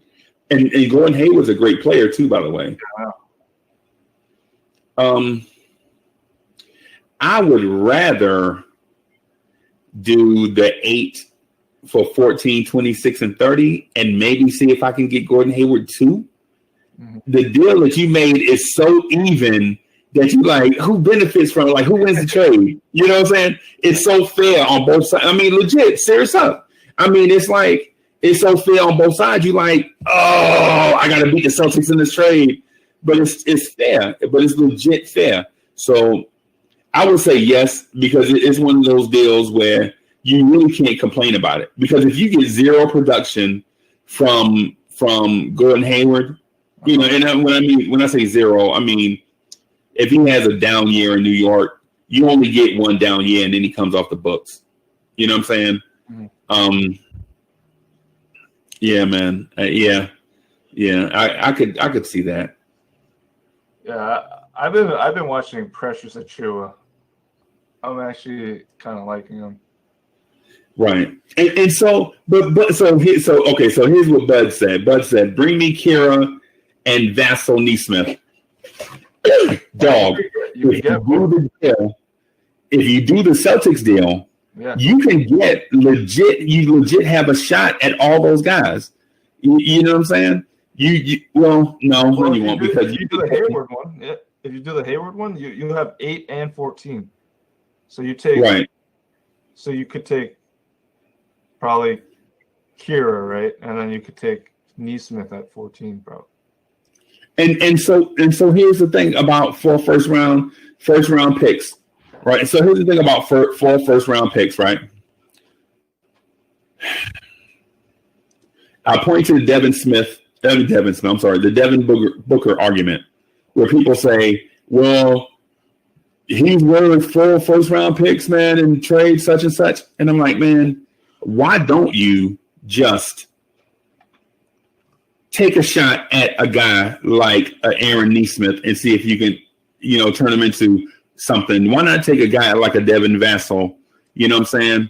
Why not take those 4 first round picks and try to get your guy? Nobody knew that Devin Booker was going to be this great of a player, because if they did, he would have gone number 1, right?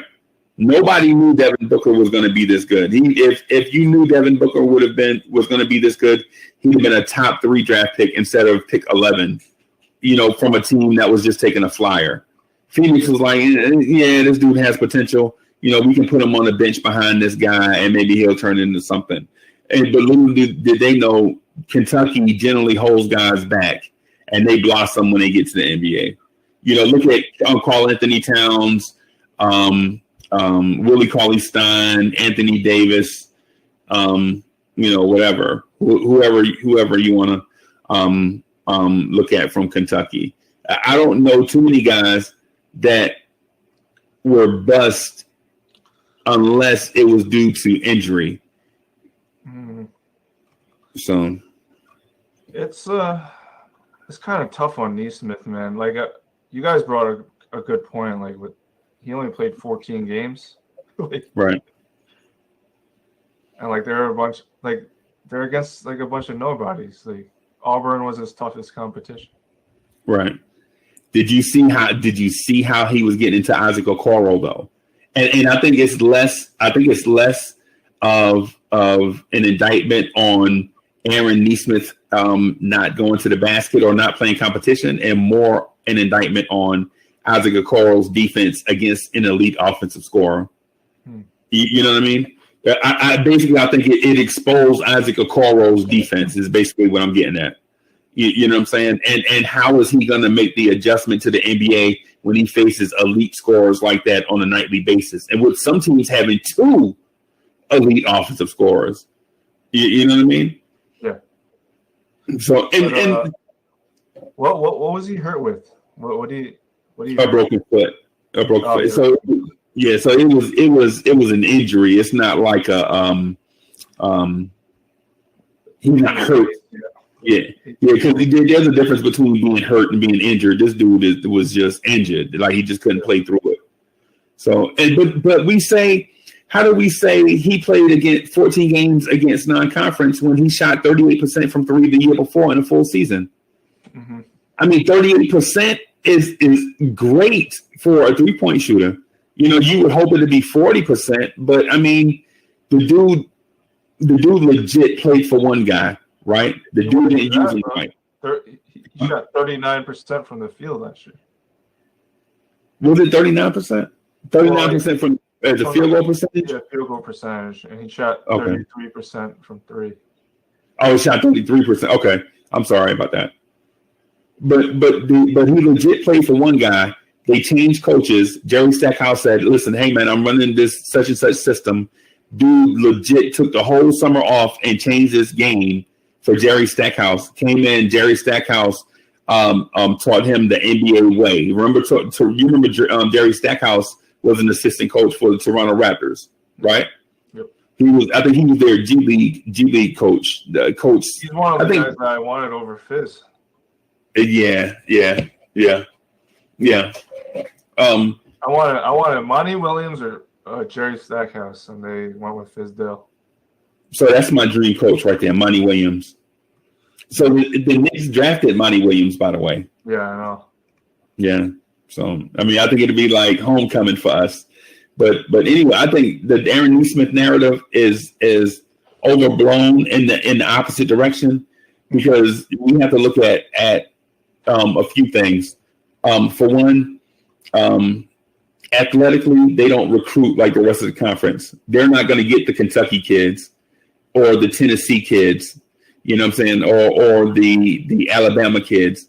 They're going to get everybody. They're going to get the 1,600 SAT guys, kind of like how Duke used to be in the ACC back in the day. You know what I'm saying? Like Duke couldn't recruit with North Carolina or Virginia or Maryland, when Virginia used to get the Ralph Sampsons, the Olin Polynice, when Maryland would get the Lynn Biases. You know what I'm saying? North Carolina had Michael Jordan coming off the bench. You know what I'm saying? That's where Vanderbilt is, you know, right now. And so they were undermanned. That's why their defense looked funky. Like the guys, you can't, in my opinion, I don't think you can judge their defensive metrics, because they didn't have the athletes to stay in front of you know, guys in the SEC, right? Offensively, they had one or two guys on offense that could score, and other guys that played real hard. So Jerry Stackhouse had to call up his best plays for his best offensive scorer, and he did that in 1 year. And how Jerry Stackhouse looks as a head coach, and how Aaron Nesmith looks as a number one option is amazing. You know, in their short stint together, you know what I'm saying? I think you should look at it like that, as opposed to the situation where LaMelo Ball was in the same situation, only played 14 games against bad competition. His season was ended due to injury, 14 games. One guy skyrockets up the draft board and because of highlight tape, and the other guy, we're like, well, you know, his resume is kind of shaky, you know. God, like, it really sucks that there's no like legit NBA combine this year, because like, you know what, like Neesmith is gonna play again, like, because I want to see Jay Scrub. You know Jay Scrub, right? Yeah, I like him. Yeah, like I want to see him play against real competition because he was playing against scrubs on. Yeah. And the pun was intended, by the way, in this case. Two named Scrubs played against Scrubs.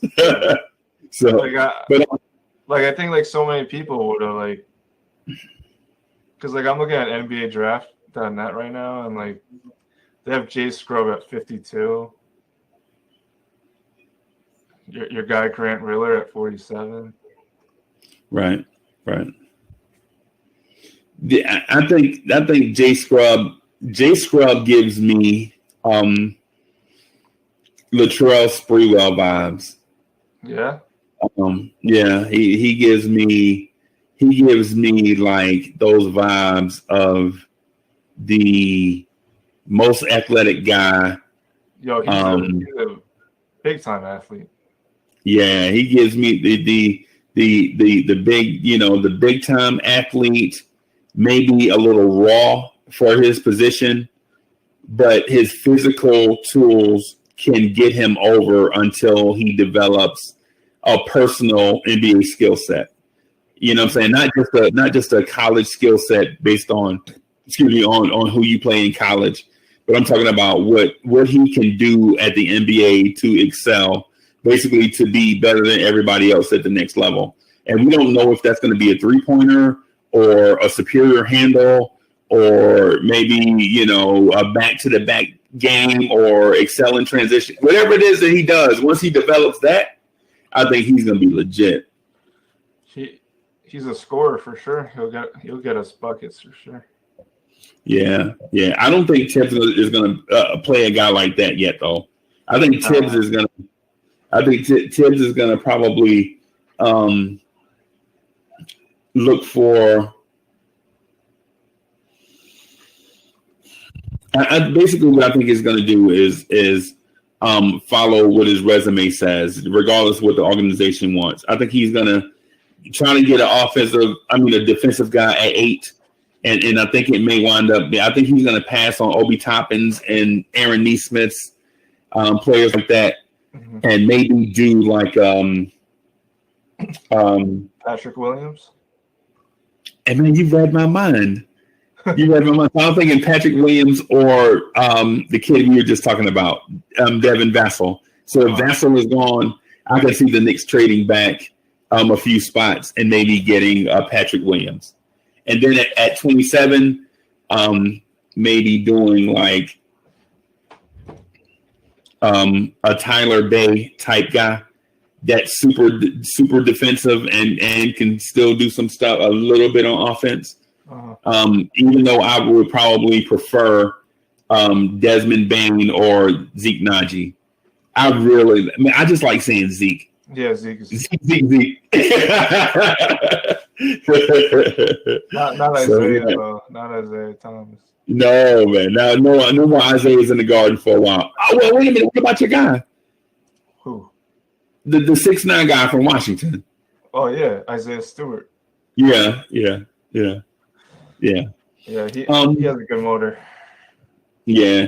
So would you okay, so we do the Celtics deal, just a hypothetical. We do the Celtics deal, get 14 and Gordon Hayward. I like the 14 and Gordon Hayward thing.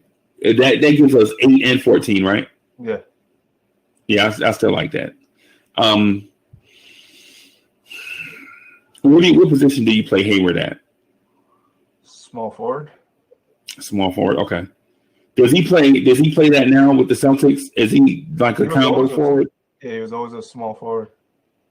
Right, yeah, I remember him being a small forward. I didn't know if they were using him as that with Jason Tatum on the floor. No, they put Tatum at the 4. Wow, that's a huge mismatch for Jason Tatum. I mean, Jason Tatum's elite, man.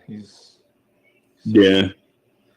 I was so mad. Like, why? Like, out of all the people, why did the Celtics have to get him? Like, I even liked Jaylen Brown the year before. Right. I was like, well, why do you Like, why do the Celtics have to get players I like? Same with the Heat. Like, I was like, why'd you get Jimmy Butler? Why'd you get Tyler Hero? Like, I have a tweet that said, let's trade DSJ for a lottery pick so we could take Tyler Hero. I tell you what, man, I would be for this, and I know this is going to sound crazy, but it's right in Bud's wheelhouse. I would be for trading all those guys in the nest to bring in new guys to put in the nest with our new training staff and starting them over from scratch, like starting to rebuild. Like, even though I like Frank, and the people think I hate Frank, I don't hate Frank. I just get tired of Frankers saying, "Well, next year is the year," and man, every year, next year is the year with Frank. You know what I'm saying? It's time for Frank to show and prove, man. You know, you can't, and you're like, well, he increased his scoring average, man, from 5 to 6. Really? Frank, you know what I'm saying? I mean, I really like Frank, man, but we make so many excuses. But anyway, what my point was, I could see a situation where we trade Knox, Frank, maybe not bring back Dot, all the dudes in the G League, Peters, all them dudes, Amir Hinton, Kenny Wooten. I could see it. Huh? I think Hinton has no chance to make the Knicks. Peters isn't here anymore, I think. Because they have Jared Harper now. Yeah. Yeah. But that's what I've been saying. Like, every year we're gonna have new kids, so we can't just hold on to the old kids either. But the kids we had last year replaced Luke Cornett and Isaiah Hicks. Yeah. Yeah, Isaiah Hicks. Yeah. So I could see a situation where Frank is gone, DSJ is gone, Knox is gone, Brazdakis is gone. I mean, all those guys, and then just draft some new guys. I like Brazdakis though. Like, I like his moxie. Like, he has so much swag when he plays. Yeah. Hey, that dude's offensive basketball IQ is tremendous. It's tremendous. In the summer league, he was better than RJ. Yeah. You remember he scored 30 on Phoenix? Yeah, he was sick that game, man. Yeah, man. But I mean, I could see him going too. I could see package them for picks. You know what I'm saying? And just and get us, just replace them with Zeke Naji, Taylor Bay, Desmond Bain, the Kira Lewis. If we do that, dude, we can legit draft Killian Hayes and Kira Lewis. That's overkill. Really? How? I mean, they're two different style players. I don't know. Like, I mean, of course, you'd have to bring in a veteran, right? But if you have those two, you got to play them, man. Like, you got to play them together, and then together. RJ's a small forward. Yeah. Hayes is already 6'5". Yeah. I mean, I don't dislike the Killian Hayes thing. I did at first, but when I watched tape of him, he reminded me of Darren Williams. Yeah. I mean, and not in a all light skinned people look alike thing, because if that's the case, shit, I look like Darren Williams. You know what I'm saying? But I mean, in a like what this dude looks like on game tape, he reminds me of Darren Williams. You know what I mean? Like explosive and surgical. And surgical when it comes to attacking a weak point in a defense. Like, our thing with Frank is when Frank saw a weak thing in the defense, Frank hesitated. Killian goes. Yeah, so, Killian knows how to play point guard. Hey, Chuck D will be proud of you, bro. Gotta keep the torch on. Chuck D would be proud of you right now. There you say that, but I would see, man, with the kids. I don't know. My fear is that their incubation period was disrupted by failure on our part to provide the right things to help them develop, and maybe they can develop in other places. Because I don't know if you can undo the harm that we did as an organization to Frank and Kevin Knox and DSJ and Iggy and Kenny Wooten. Oh, Iggy's still young. Who, Kenny Wooten? No, Kenny Wooten's older than all those guys. Iggy Brasdegas. Yeah. Like he. So what position does he play in the NBA? I think small forward, shooting guard. Mm. Like I agree. I agree with Bud's what he said. Like Joe Ingles. Like I think that's a pretty good comp. Yeah, but Joe Ingles didn't really develop till he was like 27, though, dog. Yeah, I know, but I don't know. He killed it in the G League. Like you got to give him a shot. Right, right. And so the thing is, his offensive game. I love his offensive game. Yeah, it's just defensively, I can't see him guarding athletic threes and fours and twos. I mean, maybe I don't know. I'd like to keep him because I think you need guys like that.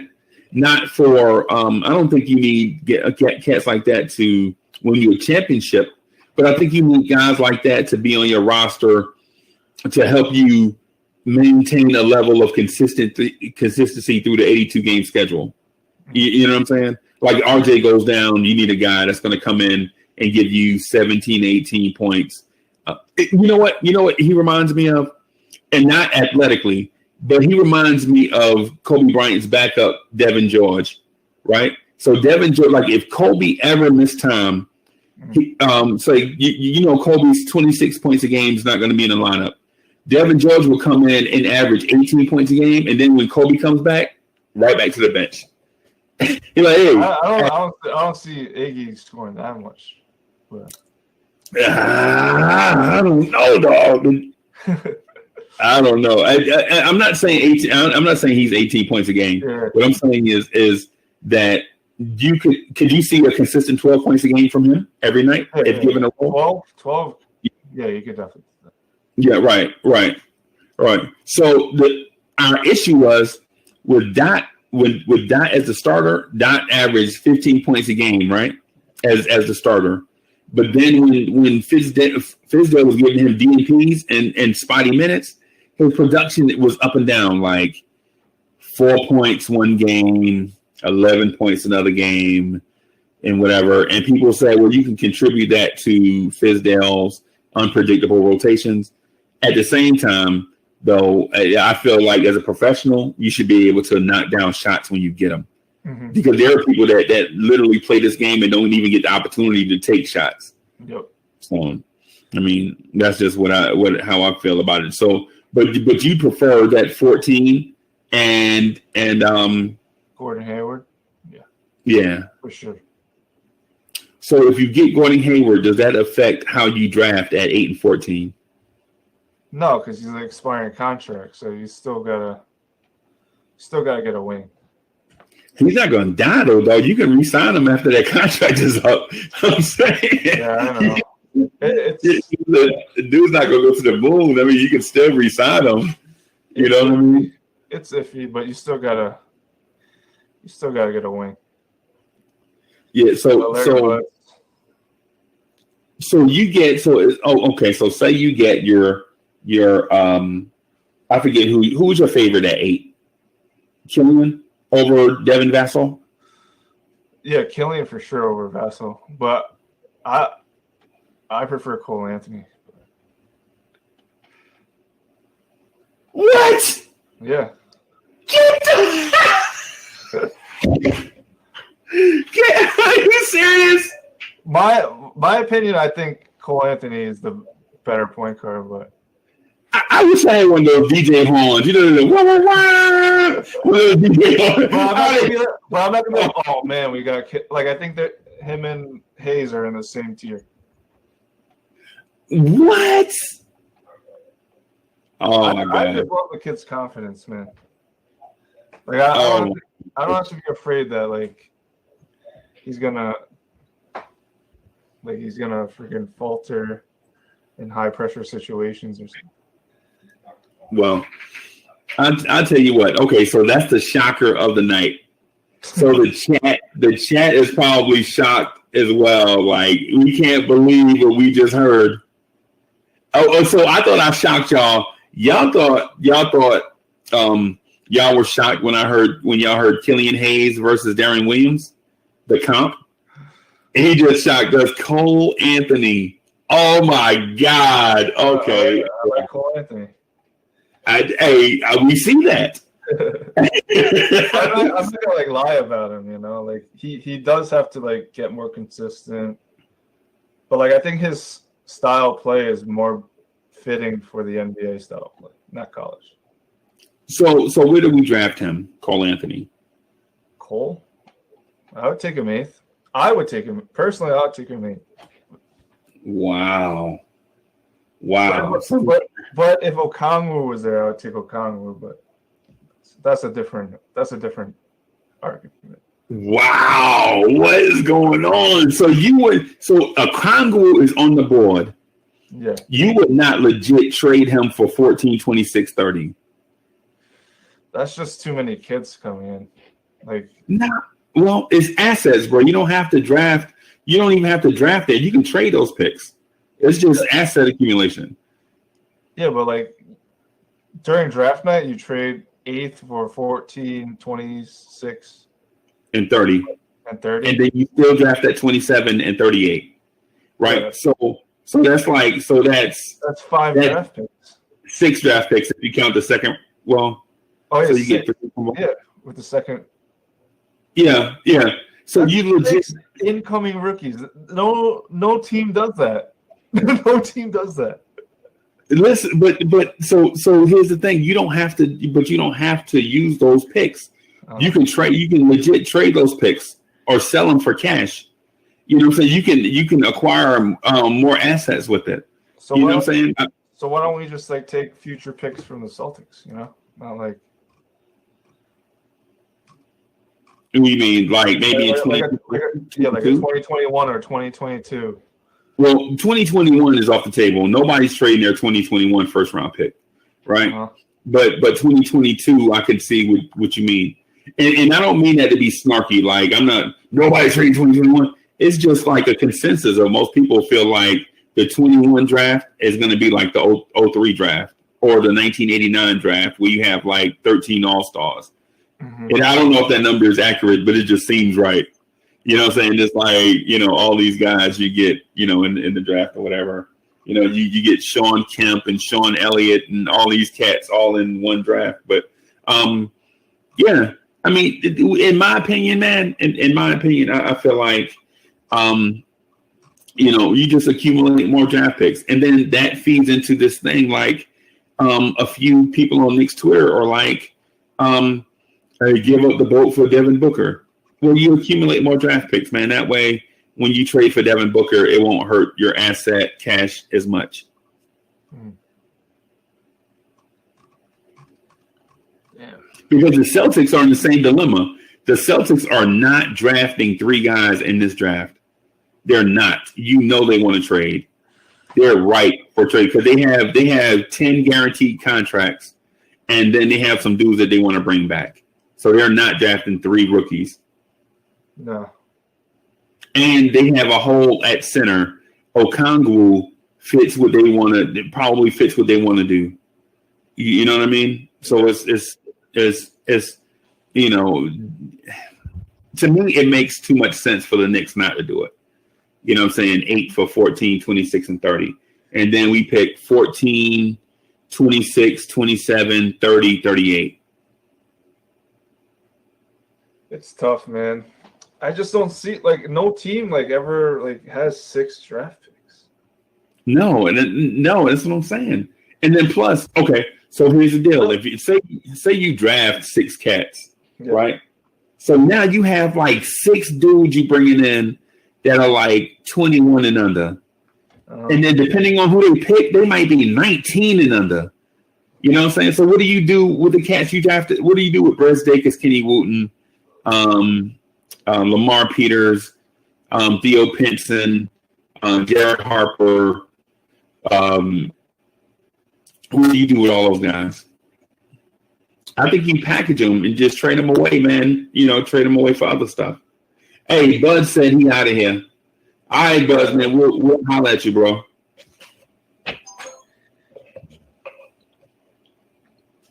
Yeah, that's thing is, like, I don't see, like, what are you gonna get for Knox and Frank? Paul George. I don't want Pandemic P, man. I don't want him near. He's a cancer, man. You don't want Pandemic P, man. Come on, man. You don't want Pandemic P. Oh, man. But you would take. So you don't want Paul George at shooting guard, but you would take Gordon Hayward at small forward. For sure. Yeah. Oh man, I don't. Hayward and the 14th pick, yeah, for sure. In a perfect world, we could get both Paul George and Gordon Hayward. And if we did the correct deal with Boston, we could wind up with Paul George and Gordon Hayward. Does that get your team to the playoffs though? It depends. I don't think Hayward can stay healthy. Oh yeah. Well, you do have a RJ Barrett. Yeah, I know. I don't know.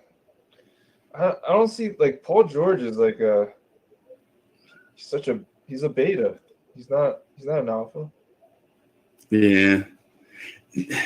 I think that Clippers thing, though, to me, that Clippers thing is the classic case of throwing a bunch of athletes together, thinking you can win a championship and not taking into account what chemistry does for a championship level team.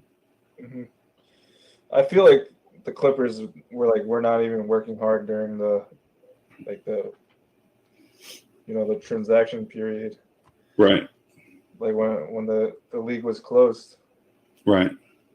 Like you saw, like Harrell wasn't ready. Lou Williams was definitely not ready. Yeah, Lou Williams was not ready mentally. Montrezl Harrell was not ready coming back from injury. They were one of the teams that voted that they didn't want to be there. Yeah. Like they all looked like they didn't want to be there. Yeah, I feel you. I feel you on that. That's a great point. Man, I don't know. So okay. So the Knicks off season basically starts with a bunch of question marks. Like we have more questions than we have time to look for answers. Basically, is the situation we're in. Yep. That's the reason why I did this show tonight, man, because I want to come on and ask somebody else who is just as passionate as me about the Knicks if this offseason is filled with more questions than we have reliable data to formulate answers with. Because we don't want just any answer. That's the thing. Because we've been losing for so long. We don't want people just to give us canned answers because we've had that already for like 20 years already. You know what I mean? We need to find some. Vince said the same stuff that Tibbs said in his presser. Yeah. When he got it. Oh yeah, we're gonna be developing. Blah blah blah. Yeah. Like it's all the stuff that makes the fans, ignite the fan base. Remember, he looked at Moody and said, "Hey, I'm gonna get you right, kid. Lance Thomas, I'm gonna turn you into the new Draymond Green." Remember that? When he said that, I was like, "Uh-oh." The Draymond Green comment was like the worst one. Like Lance Thomas is Draymond Green. I was like, this guy gotta go. But you know what though? For goofballs like me that have been a fan of the Knicks for longer than I'm proud to say. When you hear coaches say that, you're like, man, he's gonna turn Lance Thomas into Draymond Green. You know what I'm saying? I'm like, I'm envisioning Lance Thomas on the break throwing passes to a knockdown shooter in the corner. You know what I'm saying? Yeah, so, Tim Hardaway Jr. was gonna be Klay Thompson. Yeah. Hey, you know what? And that's what made me mad about Fizz. He gave Hardaway the ultimate green light. Oh, dude, like that was the worst. Like, and like he would put Hardaway on like game-winning situations on defense. Like why is he guarding LeVert? Why is he guarding LeVert? Right. Why is he guarding? You remember the game where Giannis scored against us?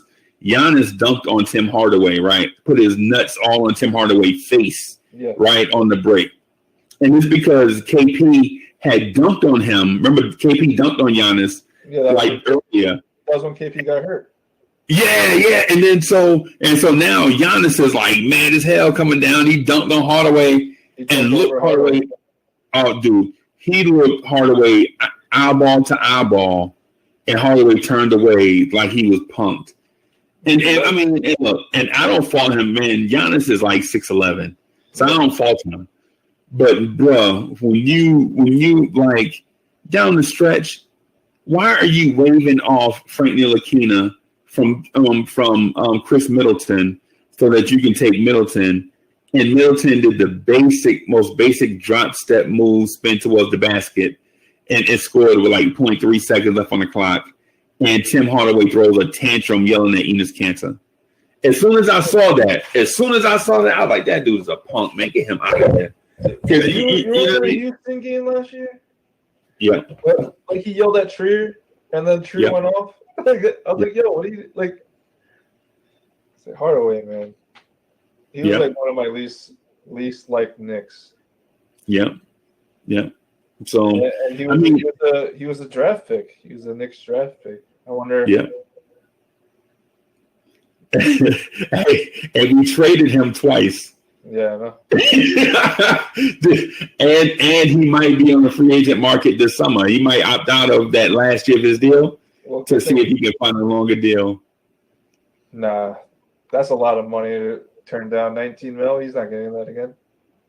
Nah, he well, he looked good in Dallas though. He looked good as the third scorer. Yeah, the third scorer, fine, but what we needed him to be the first. Well, he was given that the first. Like he's not that. Like what he did. You remember he had that. Remember he had the Liz Frank break in his foot, and he kept playing through it. Yeah, remember that. So he's got like the Liz Frank break in his foot. The same thing that limited Goran Dragic in the finals. Yep. So he had that same thing, right, and tried to play through it. And everybody knew he was hurt. And so we like, yo, why are you still out here trying to play, man? Sit your ass down. Yeah. But Hardaway is just the whole Hardaway deal. To me, so my least favorite Knicks, and I'm gonna say this, and people will probably hate me for saying it. Derek Williams. Remember Derek Williams? Yeah. I remember. Oh, he was the second pick. He was the second pick. He's gonna be good. I was like, no, he's not. No, he didn't have handles. He was super athletic, but he didn't have handles. Yeah. Michael Beasley is one of my least favorite Knicks. Yeah. And the reason why is because not what he did on the floor, but how Knicks fans embraced him as the left-handed Melo. That shit made me so mad. I'm like, this motherfucker ain't no left-handed Melo. So how you gonna disrespect Melo like that, man? Henry Ellenson was one of my least favorite Knicks. Yeah, he was whack. He was so whack. The dude had athleticism and handles and could shoot, but he couldn't do it all at the same time. Like some games he was a shooter, some games he was an athlete, some games he could handle. And like, dude, if you ever brought all three to the table at the same time, you'd be straight. That's why he was a top 10 pick. Yeah. But dude, I didn't like him either. My least favorite was Ron Baker. Oh man! Hey man, I know he played his heart out and stuff, but like, he sucked, man. Like, if that's what you're giving me with playing your heart out, like, Right. Yeah. And you know what bothered me? So of the Wichita State backcourt, the Toronto Raptors get Fred VanVleet. We get Ron. We get Ron Burgundy. Yeah, we get Clean Anthony. Oh my God, man! We drafted Clean Anthony early too. Well, yeah, him too. The thing that bothered me the most about Henry Ellenson though is when he did good stuff in the Garden. And I don't know if it's true, but I heard they were like chant King Henry every time he did something good. No, really? And yes, I'm like, what the fuck? What's going on? Y'all really chant King Henry? Dude, they cheered for Ron. They were like we want Baker. Like yeah. Like I go to games, like I'm like, yo, this fan base is like nuts, man. Like we've been so bad for so long. Like I remember that we used to cheer for Jimmer Fredette. Yep. I remember. So one of my favorite Knicks that flew under the radar was Kuzmingas. And I liked him not because of like he produced a lot, but when I used to play with him on 2K, oh my, he was a baller. I could score. I could like get 20 out of him on 2K. You know what I'm saying? And the thing is with 2K is I know it's not a legit measure of cats' real NBA talent, right? But Kuzmingas being on the roster, I'm like, yo, when I send Melo to the bench, and I send Melo to the bench early and put a lineup with Kuzmingas and KP, and teams legit couldn't stop me. You know what I'm saying? Because you could not stop me with Kristaps Porzingis and Mandorgis Kuzmingas or whatever his name is. You know what I mean? But anyway. Kuzminkas, like you won't see it on TV, but like at games, like he would legit during timeouts, he'd be running on the sideline just like doing sprints. He's not engaged in the timeout. He would just be sprinting. What? You could ask anybody who's been to Knicks games when Kuzminkas was on the team. Him, like it'd be like him, Ron Baker, and I think Mason Plumlee. Remember Mason Plumlee? Yeah. They would be like doing sprints on the side. No, not Mason Plumlee. Is it Mason Plumlee? So no, not Mason. Marshall Plumlee. Marshall Plumlee, right. Yeah, those three would be freaking doing sprints on the side, on the freaking baseline. While like, everyone's in the timeout. I'm like, you guys are clowns, man. Yeah, these dudes, yeah. So so my least favorite though of all the recent Knicks is Maurice Endow is my least favorite. My least favorite, dude. You cost me Karl Anthony Towns. You know what I'm saying? Dude, you legit call. And I worked in Columbia, South Carolina, but I lived about an hour and some change away. But I would have the games playing on my phone during the drive, up on a dash. You know what I'm saying? I'm on a long stretch of highway, whatever, just watching the Knicks game, whatever. And this dude, I can't remember the shot. It's one of the Euro guys that we moved to point guard, and he wound up being pretty good, but he didn't like it. Alexei Sved? Was he that year? Was it him? No, it couldn't be. Was it? Or was it before that? I can't remember who it was, but I remember it was like some guy, and he took the shot and missed, and I was so happy.